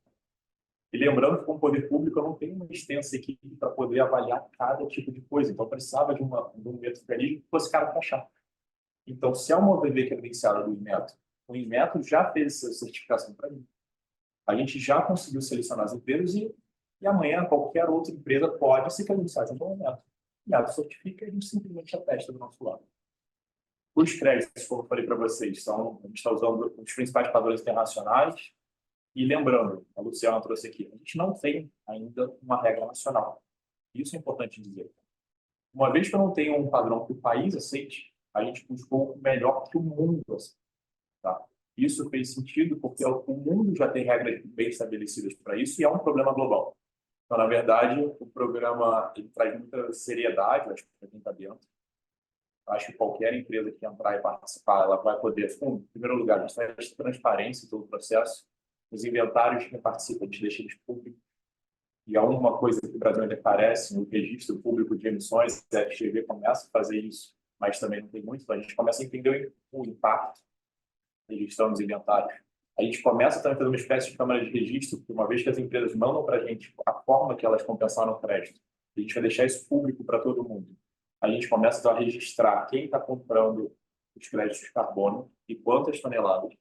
Além disso, quando a empresa aposenta o crédito de carbono, ela tem que deixar na determinação do crédito que foram aposentados em prol do programa ISS Neutro. Então, a gente ainda dissemina para o resto do mundo a ação da Prefeitura do Rio e do Brasil. Eu acho importante deixar claro. E algumas coisas assim, só para a gente comentar sobre tetos e pisos do programa, que eu acho que são importantes, é o seguinte: são 60 milhões de reais ano. O primeiro teto é que nenhuma empresa pode me pedir mais para uma compensação maior do que o seu inventário de emissão, porque a ideia é que a empresa compense o seu dano e não que ela estoque o crédito. Tá? Esse é o teto número 1. Só que a gente tem que lembrar que tem grandes petrolíferos no Brasil. Né? Então, por exemplo, o impacto da Petrobras é maior que o da cidade do Rio de Janeiro, salvo engano. Posso até bater o olho de novo no inventário. Então, se eu deixasse livre, a Petrobras sozinha pegava uma isenção inteira. Então, o que a gente faz? Teto 1 é inventário de redução. Teto número 2. Nenhuma empresa sozinha pode ficar com mais de 5% do total da isenção. Ou seja, nenhuma empresa pode ganhar mais do que 3 milhões. E o teto número 3, essas grandes empresas, elas geralmente têm um grupo econômico. Então, elas poderiam fazer uso do grupo econômico também para pegar a isenção inteira. Então, nenhum grupo econômico pode ficar com mais que 10% da isenção. A gente fez um piso também, porque, vamos supor, quando o mecanismo ele atingir uma grande publicidade, a gente espera que a gente supere o número de requisições do que eu tenho hoje de isenção. Então, o que vai ter que acontecer? Eu vou ter que pulverizar quanto cada um vai receber. E o que a gente fez? A gente fez uma medida para proteger os pequenos. Então, quem pedir até 0,1% da isenção não entra na regra de rateio. A gente vai ratear maiores e vai dar uma bonificação para os menores, porque faz muito mais sentido um grande que tem mais capacidade ele ser rateado da isenção do que um pequeno que está se esforçando para poder entrar no mercado. Dito isso, Eu acho que eu queria convidar todos a participar. Tá? A gente está aberto até o fim de maio, a gente vai esticar o programa. Para entrar é muito fácil, gente. A gente fez em 2 etapas para exatamente facilitar a entrada no mercado, diminuir o risco de todos os envolvidos. Para entrar e emendar o inventário de emissão auditado. Basicamente isso. Por quê? E aí, para proteger o mercado, no caso de pulverização, para a pessoa não comprar o crédito de carbono e chegar lá na frente de pagamentos para ela de volta, a gente fez isso em 2 etapas. Todo mundo manda inventário de emissão. A gente contabiliza. Se não bater o teto, eu viro para as empresas e estamos tudo certo. A empresa pode compensar seu inventário inteiro. Então, eu vou falar, depois dessa primeira etapa, a gente vai avaliar todos os inventários. Empresa A, você tem direito a bater tantas emissões. Empresa B, sim, tantas. Empresa C, tantas. Depois disso, em mãos, vocês vão ao mercado, compram os créditos de carbono de acordo com as metodologias que a gente coloca lá como requisição, para os que eu acabei de citar, e a gente devolve o dinheiro, ou seja, não tem nem risco. Não, mas eu comprei meus créditos, depois eu não recebi de volta. Não, a gente vai falar quantos créditos a gente vai devolver.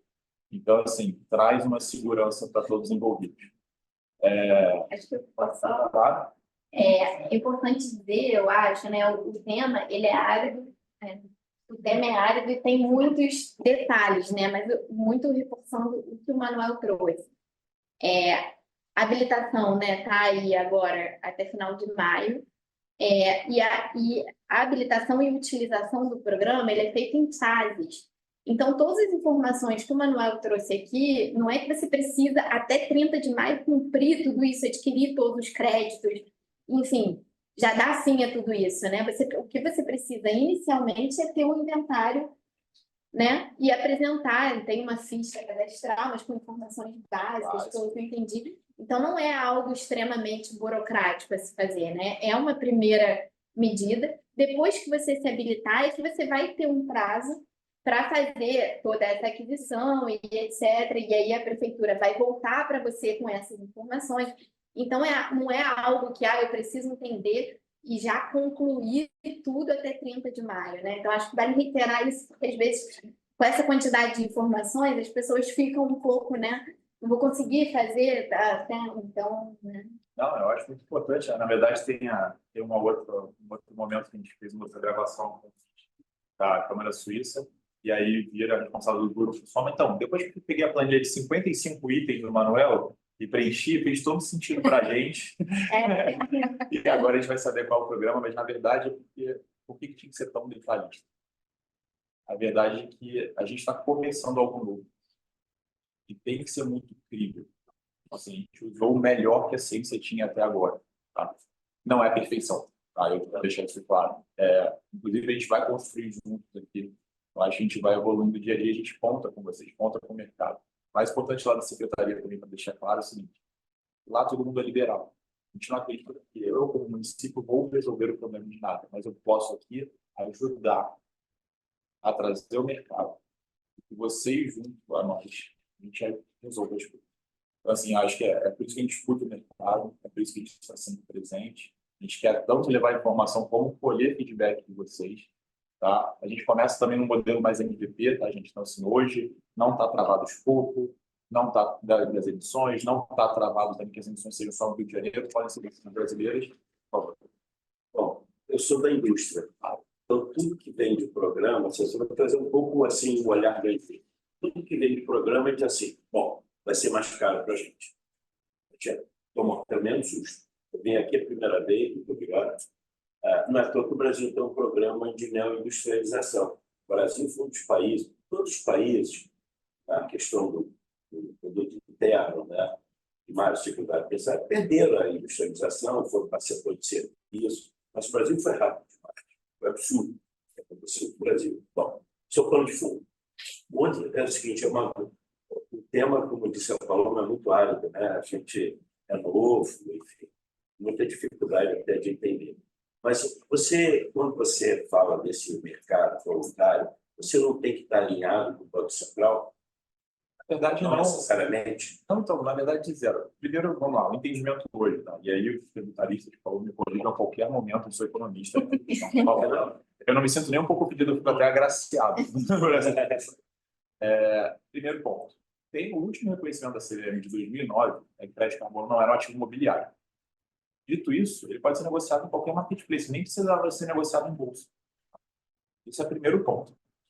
Outra coisa que eu queria aproveitar, já que eu já peguei essa viciada, é que a gente já conseguiu fazer para o Rio a Air Carbon Exchange, tá? Que é um dos marketplaces que está em 7 países. Veio para o Rio de Janeiro já acreditando no nosso projeto, tá? E hoje em dia a B3 fez uma parceria com a Air Carbon Exchange, então hoje o braço de carbono da B3 já está no Rio de Janeiro. Essa é uma informação importante já meio que referenciada do programa. Quando a gente recebeu o primeiro contato da Air Carbon vindo para o Brasil, a gente apresentou o programa. Assim, por inércia para a gente, isso é uma coisa que é importante. Por que o poder público está aqui tentando incentivar que a gente crie aqui o ecossistema local? Por que o mercado financeiro tem em São Paulo? Gente, hoje em dia é tudo na nuvem. Está em São Paulo pelo network local que a gente construiu. O que a gente está tentando fazer aqui hoje? A gente está tentando ser o first mover nessa questão do mercado ambiental, para exatamente tentar construir aqui a economia de rede local. Por quê? Porque, de fato, o mercado maior vai acontecer quando a gente tiver um mercado regulado. Mas se as empresas já estiverem instaladas aqui, vai fazer sentido que elas se mantenham aqui. Então, assim, isso é o mais importante tentando trazer para a Cidade do Rio. A Cidade do Rio conta essa história e a gente está tentando se movimentar antes de todo mundo, exatamente para deixar o mercado aqui. Mas, desculpa, acabei me andando muito a seara, mas é porque uma coisa vai puxando a outra. Não, eu acho fantástico essa, porque a Bolsa do Rio de Janeiro foi levada para São Paulo por motivos óbvios, né? Toda a indústria, grande parte da industrialização brasileira está em São Paulo. Aqui você tem indústria do óleo e gás. 80% do óleo e gás do Brasil está aqui no Rio de Janeiro. Vai ser de Santos e Campos. Santos é nosso, né? Vai ser de Santos e aqui Campos, né? Agora, é uma grande concorrência, porque, por exemplo, você pega uma indústria que é fantástica no Brasil, a indústria do etanol. Aliás, uma coisa interessante, o Brasil já foi renovável há muito tempo, desmanchou todo o etanol. Se o etanol fosse de outro país, enfim, seria essa coisa toda que vocês abordaram.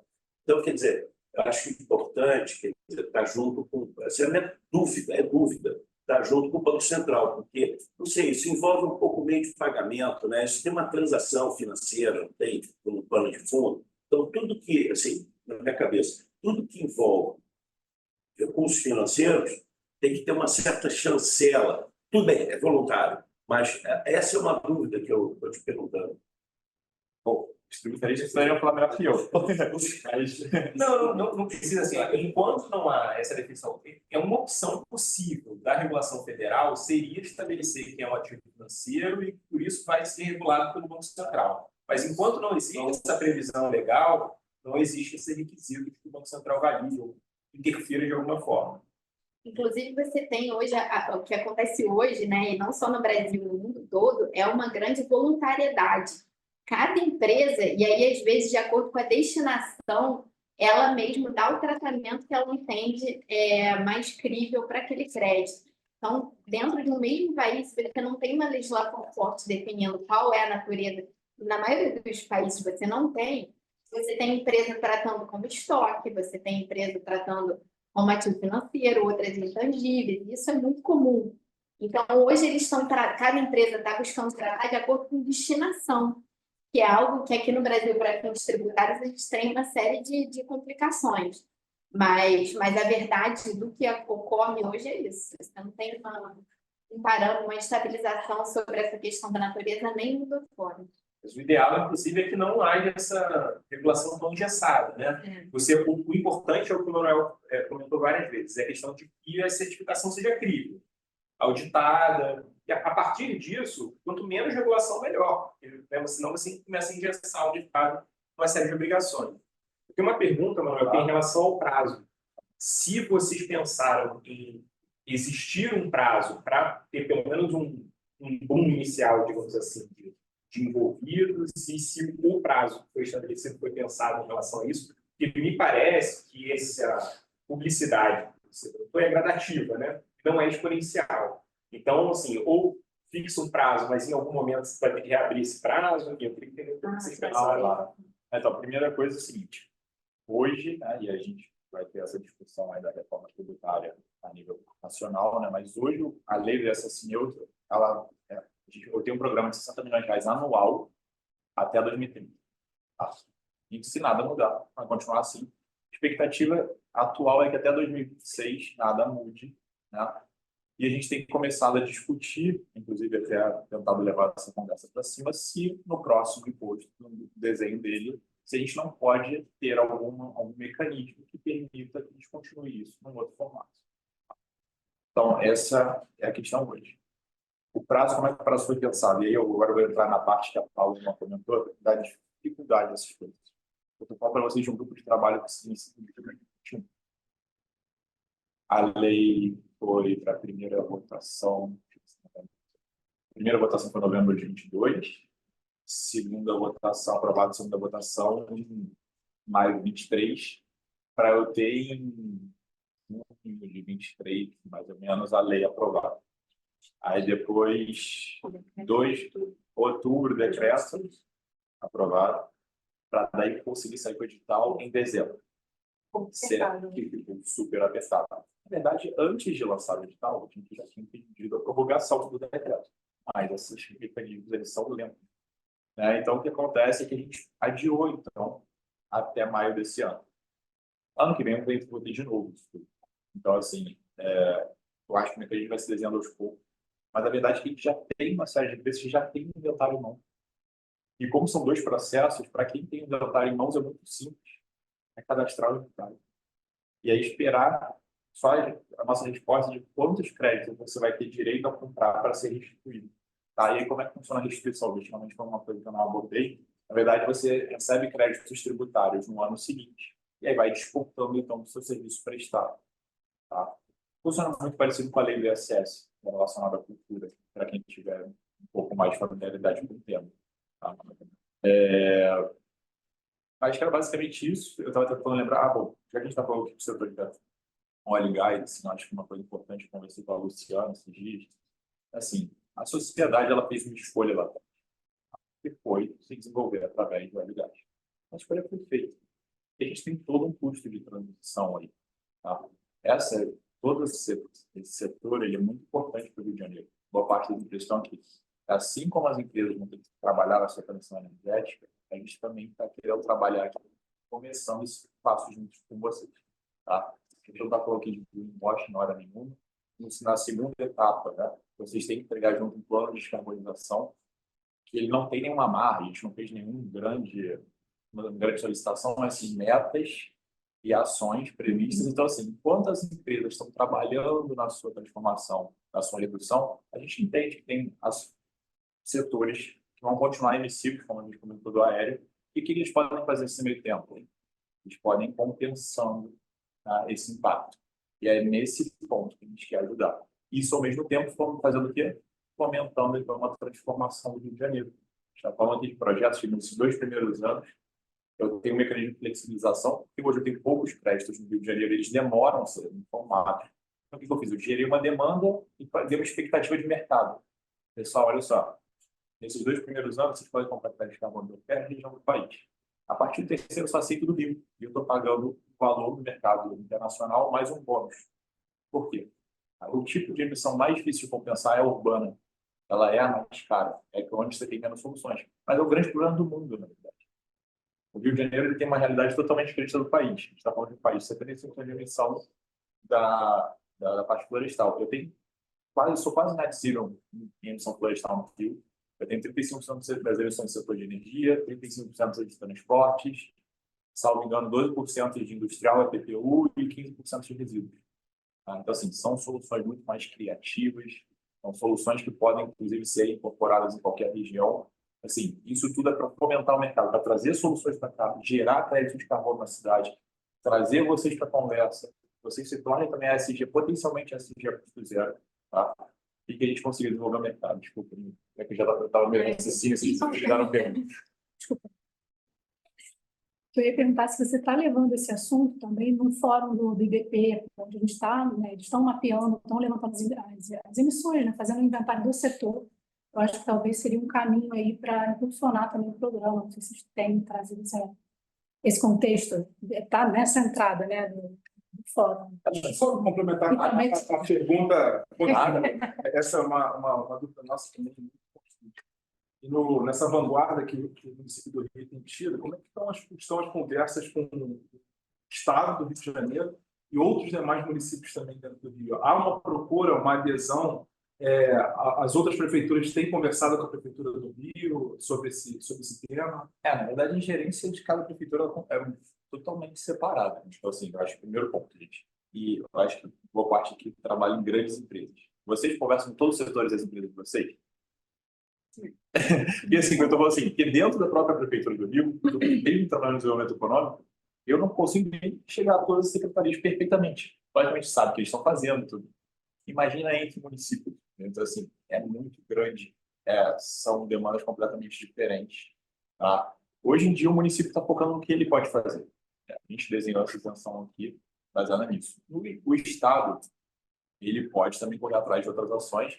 O Estado tem o ICMS dele, né? Repassa um percentual de volta para os municípios de acordo com suas metas ambientais. Mas é outra ação isolada do Estado. Assim. Não há uma convergência dos estados e municípios nesse sentido, e nenhum outro município procura a gente. Minto, eu já apresentei essa assinatura. Aí tem municípios querendo saber o que a gente fez para eventualmente aplicar.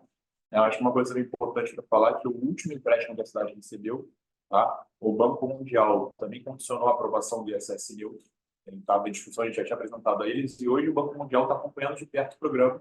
Eles acham sim que pode ser um mecanismo para ser replicado para o resto do mundo, ele funcionando perfeitamente. Então, assim, a gente criou uma coisa nova, que eu acho que está todo mundo meio que de olho, tá? Porque ele é potencialmente facilmente replicável, assim, uma vez criado. E é o que eu estou falando para vocês, e ainda assim a gente vê uma série de potenciais evoluções dentro dele. Só que a gente tinha que começar. Já é algo muito novo, é algo muito, muito árido, a gente começando assim, liberando vários aspectos dele. Então, a gente tem que entender primeiro como é que vai ser a adesão das empresas, o que elas estão trazendo, para daí sim a gente começar o quê? A dar uma funilada nos processos, eventualmente no crédito de carbono, vai ser uma coisa importante. Hoje a gente definiu os principais fatores globais, mas amanhã, se o Brasil tiver uma certificação nacional que ele reconheça, ou alguma coisa do tipo, a gente pode adequar. Então, a gente não amarrou isso na lei, a gente botou isso no decreto, que daí a gente tem poder de mudar lá. E a ideia no futuro não é também que fique aqui a cabo da gente decidir. A gente já fala isso já há algum tempo, né? A gente espera um espaço maior, mas tem exatamente uma comissão que defina quais são os padrões do ISS. A gente fez o primeiro passo, mas depois tem que ser empresariado junto com a academia, junto com o governo, para a gente definir, tá? E faz sentido a gente ter mais algum padrão? Faz sentido a gente liberar mais alguma coisa? Mas eu falei para vocês, a gente tentou aqui ir até o teto da ciência e a gente, em algumas coisas, até deu um passinho a mais na nossa visão, que a gente não tinha visto em nenhum lugar. Mas foi o que a gente entendeu que dava para fazer no primeiro momento, sem criar tanta amarra para o programa e convidando todos a participar. Sobre a publicidade que vocês falaram, eu tenho aceitado todos os convites. É verdade. Porque existe, né, esse movimento setorial onde a gente está olhando as emissões, né? Tem um inventário do setor. Acho que é um caminho interessante para vocês fazerem esse movimento dentro da visão setorial. E pegando o contexto do que ele falou também, né, o nosso mercado está muito... Deixa eu me apresentar aqui. Claro. Eu sou a Lívia, eu trabalho na área de sustentabilidade da Vasta Infraestrutura, que é a empresa do Grupo Plumbo Logística, né, lá no Porto da Sul, a nossa atuação. O Wagner também é da empresa, né, então nós dois estamos aqui representando a Vasta. E o Porto da Sul está olhando muito para a transição energética, né? Então, toda a nossa visão da cadeia e tal, até mesmo da descarbonização da frota marítima, então, tudo isso seria muito interessante que vocês, né, dentro do município, do estado, estivessem impulsionando e olhando, olhando assim, tentando fazer essas conversas, né? Você falou, você não consegue falar com todo mundo dentro da sua empresa, mas eu acho que vocês têm um papel muito importante junto com o setor privado de impulsionar. Eu acho que é uma pauta que para a gente interessa muito e que a gente, dentro da visão de mobilização social e olhando todo esse contexto, vamos levar, né, provocar isso também. Então, acho que tem vários caminhos e formas de vocês entrarem, né, para falar um pouquinho do programa, replicar. Eu entendi que é um primeiro passo, né? Eu ia até perguntar depois também que fim levou ao Viver Rio, né? Que eu lembro que teve, né? Enfim, essa história também, mas não sei se... Então, aí... mas enfim, são coisas... Só fazendo uma observação aqui. Primeiro que a gente tem que passar a palavra para a Priscila e segundo que... Não, só... A gente está quase... Mas falando que justamente a ideia do evento veio de uma conversa que eu estava tendo com o Manuel sobre o ISS neutro. E aí a gente, Manuel, né, muito gentil, falou, não, vamos conversar, eu trouxe alguns pontos para a legislação, para aprimorar e etc.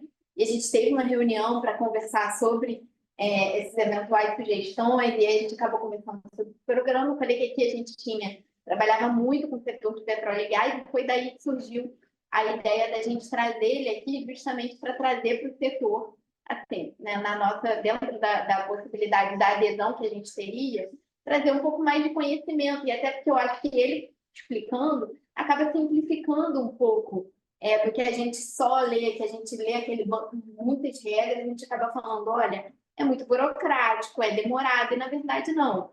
Então, quis trazer a ideia, né, do Thiago e eu, foi justamente trazer aqui para a gente conseguir disseminar, e é isso, a disponibilidade, o Manuel está sempre super disponível. A gente trabalha mais uma também, sugestão. a gente faz assessoria jurídica para a Despetro, a ideia era justamente, né, aumentar a publicidade do programa com esse evento. Mas eu tenho a impressão de que o programa passa justamente pelo que o Manuel falou.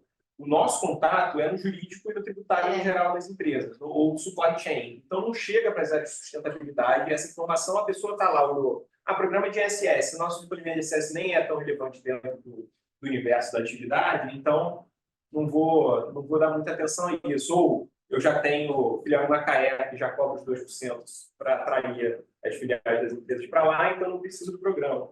Eu tenho a impressão de que isso também está acontecendo. Talvez explique um pouco esse problema de fluxo de comunicação dentro das empresas.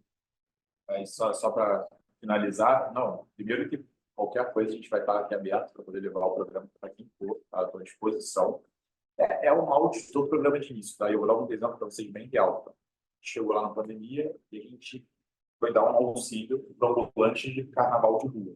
Tá? O pessoal trabalha no carnaval, na pandemia não conseguiu, então a gente foi dar um auxílio financeiro. Eu tinha 10 mil pessoas cadastradas para dar dinheiro. Aproximadamente metade foi.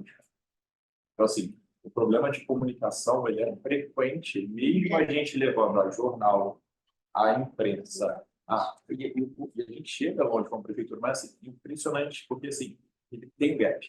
Tá? Então, assim, mas a gente está aberto. Eu quero falar o seguinte: se quiser que eu vá lá apresentar, ir na prefeitura, o issneutro@gmail.com. Eu vou estar lá atrás de mim. Então, você pode me procurar na rede social o que for, tá? A gente vai estar levando o programa. O mais importante é o interesse de vocês. E quero agradecer mais uma vez. Obrigada. Obrigado.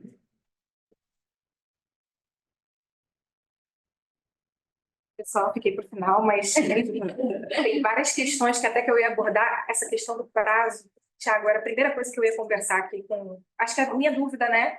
Eu sou Priscila Oliveira, vou começar, né? Apresentando. Priscila Oliveira, coordenadora tributária da Total Energies. E Laura é a nossa assistente. Uma coisa importante que a gente pensa quando vê o principal de tudo. Primeiro, deixa eu só botar um momento. Obrigada, Paloma, pelo convite. A gente trabalha há muito tempo, com Paloma e com o Thiago, passaram várias de questões de petróleo e gás, que são muito eminentes. Pessoa que está, tipo assim, muito diferente da nossa zona de conforto, que a gente vê no dia a dia, né? Estamos todos aprendendo. Eu acho que isso é muito importante. E esse ponto que o Manuel falou é essencial, que é quando você olha de primeira, você fala assim, nossa, mas são tantos conceitos que a gente não está familiarizado ainda. Né? São tantos, é um contrato de adesão, então assim, já pensa, nossa, é adesão, não posso mudar alguma coisa que está escrito aqui, entendeu? E a gente pensar até esse ponto que o Thiago falou é fundamental. Não, mas é pensar na importância para a empresa, sabe? Não sou, né, um contribuinte de ISS relevante, né? Então talvez não seja interessante. Então tem coisas que você tem que se aprofundar realmente para você ver a importância. Então, eu acho essa iniciativa, só para comentar do Manuel, e eu estou falando aqui como Priscila, tá, gente? Não necessariamente tudo que eu estou falando aqui está representando o que a Total Energies considera, mas quando o Manuel teve essa proposição junto com a prefeitura, obviamente ele está representando aqui a prefeitura, e está disposto a fazer toda essa publicidade, né, e conversa, está aberto, né, e realmente, a primeira conversa que a gente teve, né, para debater sobre esse assunto, foi super dinâmico no sentido das dúvidas que a gente tinha, das coisas que eu pensei, assim, quando eu li pela primeira vez. Vou até trazer alguma delas que eu acho que talvez possa ser a dúvida de outras pessoas. Mas era para dizer que eu achei muito interessante o programa nesse sentido. E, por exemplo, na Total Energies, a gente tem também, obviamente, como todas as empresas, o compromisso de 2050 a gente ser carbono neutro.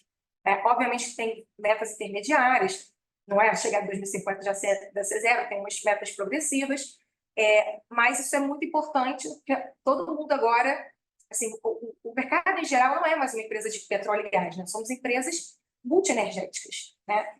Aqui Equinor teve a mudança do nome, estou tentando lembrar qual é o nome da Equinor, a gente já até esquecido. Statoil.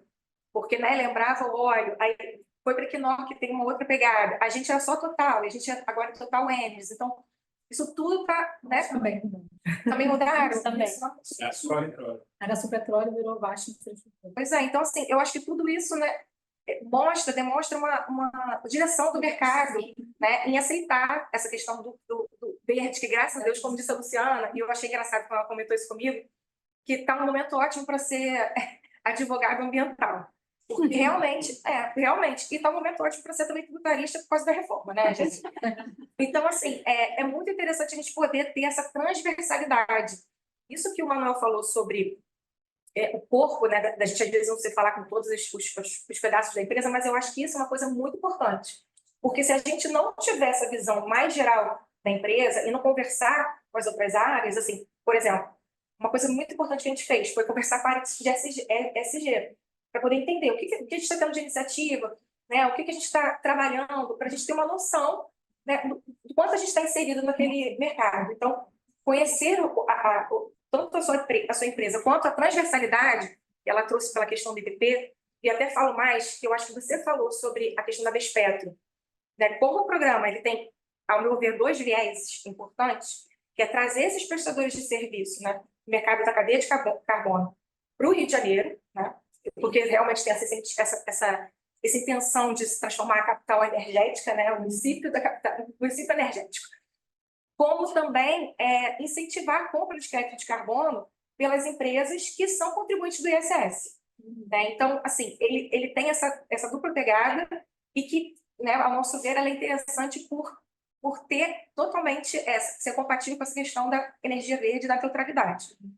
Agora, um ponto que eu achei muito importante, como a gente estava conversando, era quando você vê o edital, né, quando você vê o regulamento, né, você vê a lei, depois veio o decreto, depois veio o edital, veio uma legislação prorrogando o edital, que, como o Manuel falou, não é uma coisa tão simples, né? A gente pensa que, às vezes, poxa, por que eles publicaram isso em 2023? Existe toda uma inteligência desde 2021 para poder fazer, entendeu? E, assim, a primeira coisa que eu pensei foi, nossa, que espaço curto. Né? Eu acho que várias pessoas devem ter pensado isso, né? Acabou de sair um edital em dezembro, a gente tem regras que são super recentes, com conceitos que nem todo mundo da indústria domina, né? Assim, tem que ser uma área muito específica, ter uma transversalidade dentro da empresa. Então, a nossa impressão foi um espaço muito curto. Quando teve o complemento, né, agora a prorrogação para para maio, eu pensei assim, será que isso vai ser prorrogado novamente? Acho que foi uma pergunta que o Thiago fez. Será que eles pensaram em fazer um programa de um prazo mais curto? Assim, vamos fazer sei lá, em vez de anualmente você ter 60 milhões, vamos botar 30 milhões para cada semestre? Não sei também a questão do trabalho que tem, como a própria Paloma falou. Você não tem que apresentar tudo de uma vez só. E eu acho que isso meio que assusta quando você assusta. Né? Você vê que é muita questão, você fala assim, como é que eu vou ter que apresentar tudo isso nesse prazo? Né? Mas como tem essa ajuda do próprio município em relação a isso, isso se torna até interessante. Então, o que eu ia comentar é isso. As dúvidas que eu acho que várias pessoas já devem ter tido nossa, que espaço curto de tempo. Nossa, se tem uma vedação na legislação, que é a questão de você não ser, se você for exclusivamente responsável tributário, né, você não poderia aderir ao programa. Então, acho que isso é uma coisa também que a gente olhando as vedações, você tem uma impressão de que, assim, então talvez também não se aplique a mim, entendeu? Então, era só para mostrar que, assim, eu acredito que as minhas dúvidas foram várias das dúvidas de vocês, que vocês devem ter inúmeras, agora com o Manuel explicando melhor para repassar o contexto. Mas o que eu ia comentar também é a questão da preocupação que o Thiago falou da reforma tributária. Né? Eu acho que ele até comentou essa questão do IBS, do CBS, eu acho que o Manuel comentou sobre a questão do prazo de 2026, esse programa só tem prazo limitado até 2030, então eu acho que assegurar outros tipos de incentivos, né? Tinha que ser uma conjugação entre todos os entes, não só do município, né? Você falou de outros municípios, falou do estado, mas é a União que tem essa questão da regulamentação que está pendente, né? A gente vai se falar no final das contas para poder não ter uma insegurança jurídica, porque eu acho que aqui todos nós, como empresa, quem for de empresa, tá, gente? Como empresa, tem essa preocupação com a segurança jurídica. A gente está vivendo um momento de muita insegurança em vários outros assuntos, principalmente na indústria de óleo e gás. Então, a segurança jurídica é uma coisa que a gente preza e que quer resguardar pelo processo, né? É uma questão importante, que é o que a gente comentou, da Bespetro. Eu acho que a questão de ser uma cadeia para os prestadores de serviço, isso hoje, por exemplo, talvez não possa impactar uma operadora diretamente, né? Mas isso possa vir, até um ponto que a Laura trouxe, da gente discutir isso no BID, né? De falar assim, olha, isso aqui pode ser um diferencial. É um termo de desempate, né, que você pode ter no BID. Não necessariamente ser obrigatório que você seja uma empresa no programa ISS Neutro, mas, quiçá, pode ser ter uma questão de desempate.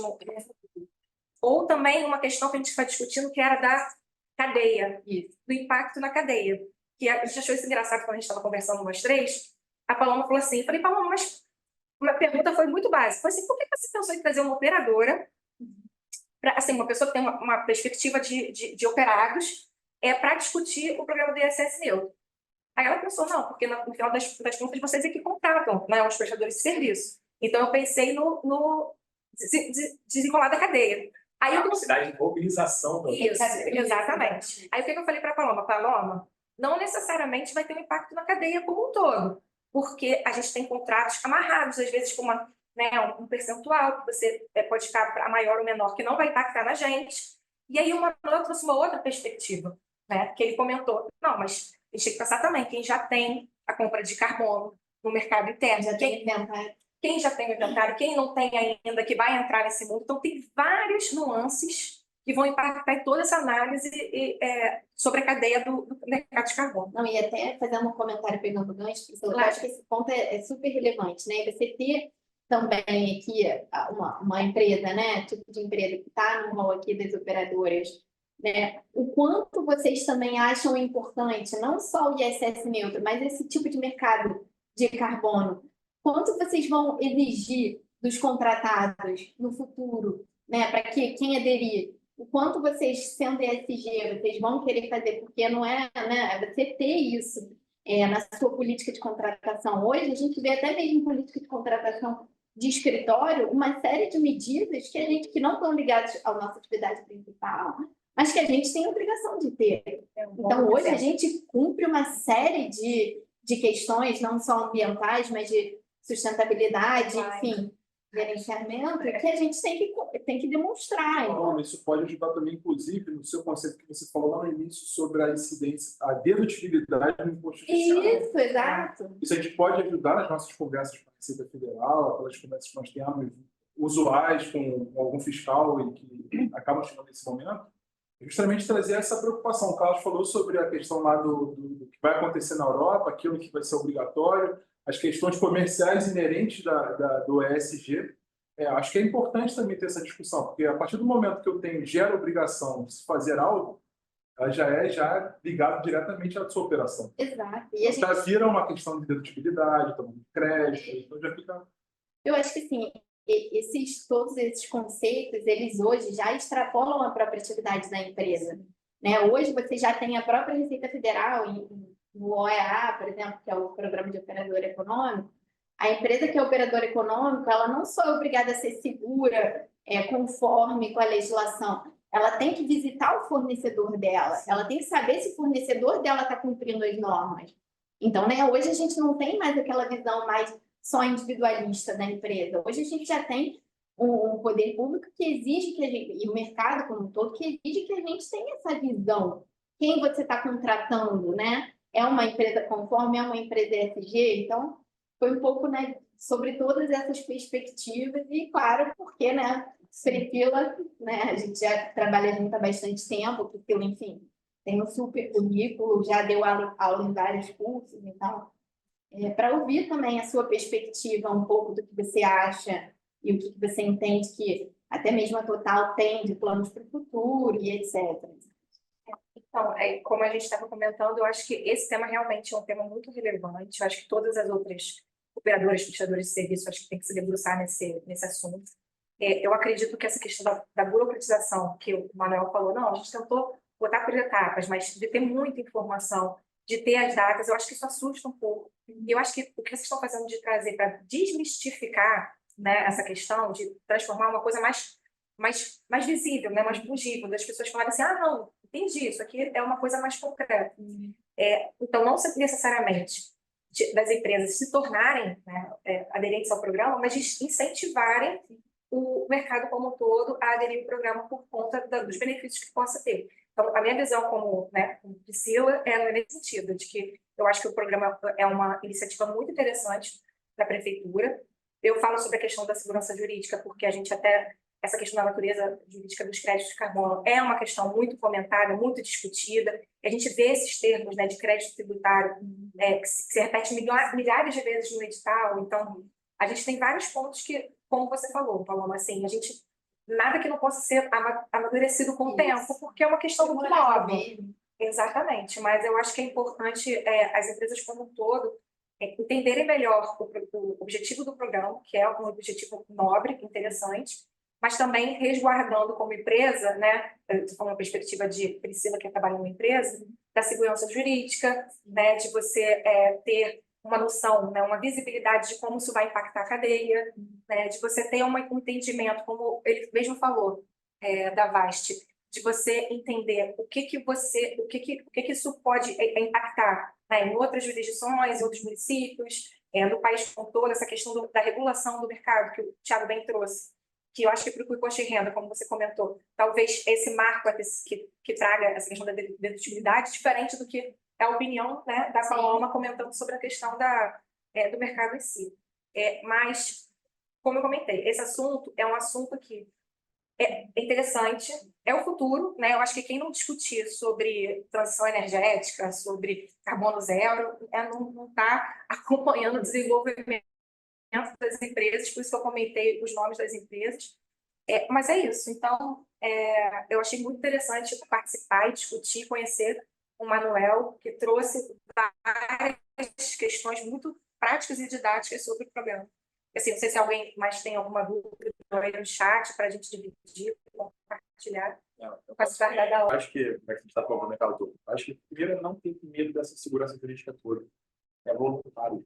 Amanhã, se fosse comprar um crédito de carbono na rua, como fiz a brincadeira aqui com a Paloma, e anunciar que vai exigir, ninguém ia poder falar nada. Não fique com essa preocupação hoje. A preocupação muda quando a gente é um mercado regulado. Aí tem que, eventualmente, compreender o mercado regulado. Falando do mercado voluntário, vocês estão dando uma ação voluntária. Então, assim, hoje vocês compensaram o crédito de carbono para baterem com a gente, na verdade, vocês poderem se tornar SG por tempo. Vocês poderiam estar fazendo isso sem a gente. A gente está ajudando no processo, ao mesmo tempo tentando impulsionar a cidade. Tá? Sobre a prorrogação, gente, sinto dizer que não vai dar, porque senão eu vou acabar o quê? Atrasando o próximo ano. Esse ano eu já tive que adiar. Ano que vem talvez ainda não esteja na data perfeita também para não ficar tudo muito corrido, mas infelizmente não vou ter outra possibilidade de prorrogar. Tá? Sobre a Total e o que a gente está falando do CBAM, pode ser que seja um processo. Eu já escutei falar que o CBAM pretende depois começar a avaliar o índice de carbonização do petróleo que está vindo da cadeia do petróleo, do alimento, etc. Se ele começar a cobrar de vocês que a cadeia de vocês todas seja compensada, isso tudo deve acontecer. A gente está começando aqui a dar um incentivo para que isso aconteça antes. Tá? Eu acho também para convidar o setor, que eu acho que é uma empresa relevante, hoje eu tenho a Vibra inscrita no programa SNC Neutro como potencial candidato. Então, assim, acho que já tem empresa olhando para isso, empresa muito representativa para o setor.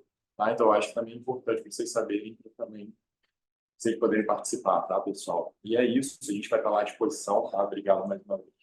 Obrigado. Eu acho que vale esse ponto sobre a Bíblia é importante, porque o pensamento, aquilo que eu comentei antes, né, de boa parte das empresas ligadas, a gente tem as petroleiras em si, né, como a gente fala, e tem o setor de serviços que atende a elas. Então, para esse setor de serviço, o SS é chave.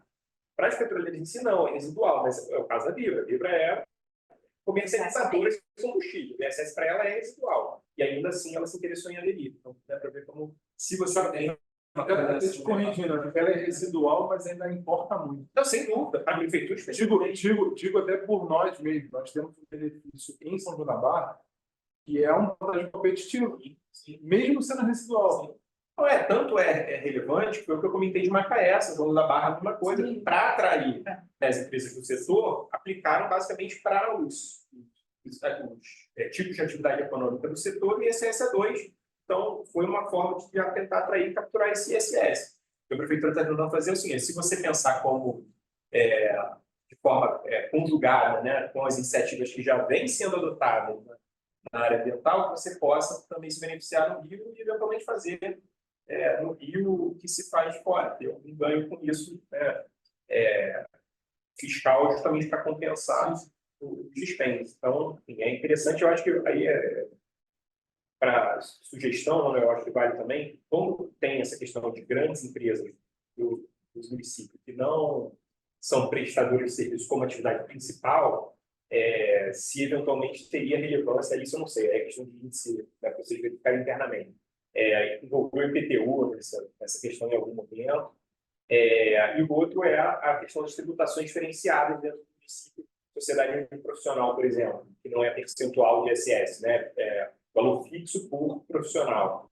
E tem, acho que de impacto arrecadatório talvez não seja tão expressivo, mas eu acho que tem um poder de mobilização e divulgação do programa bastante relevante. Sociedades médicas, sociedades de advogados, sociedade de engenharia. Então, eu acho que talvez não são tão grandes os players, mas eles diluídos, né, a soma deles talvez tenha a sua relevância.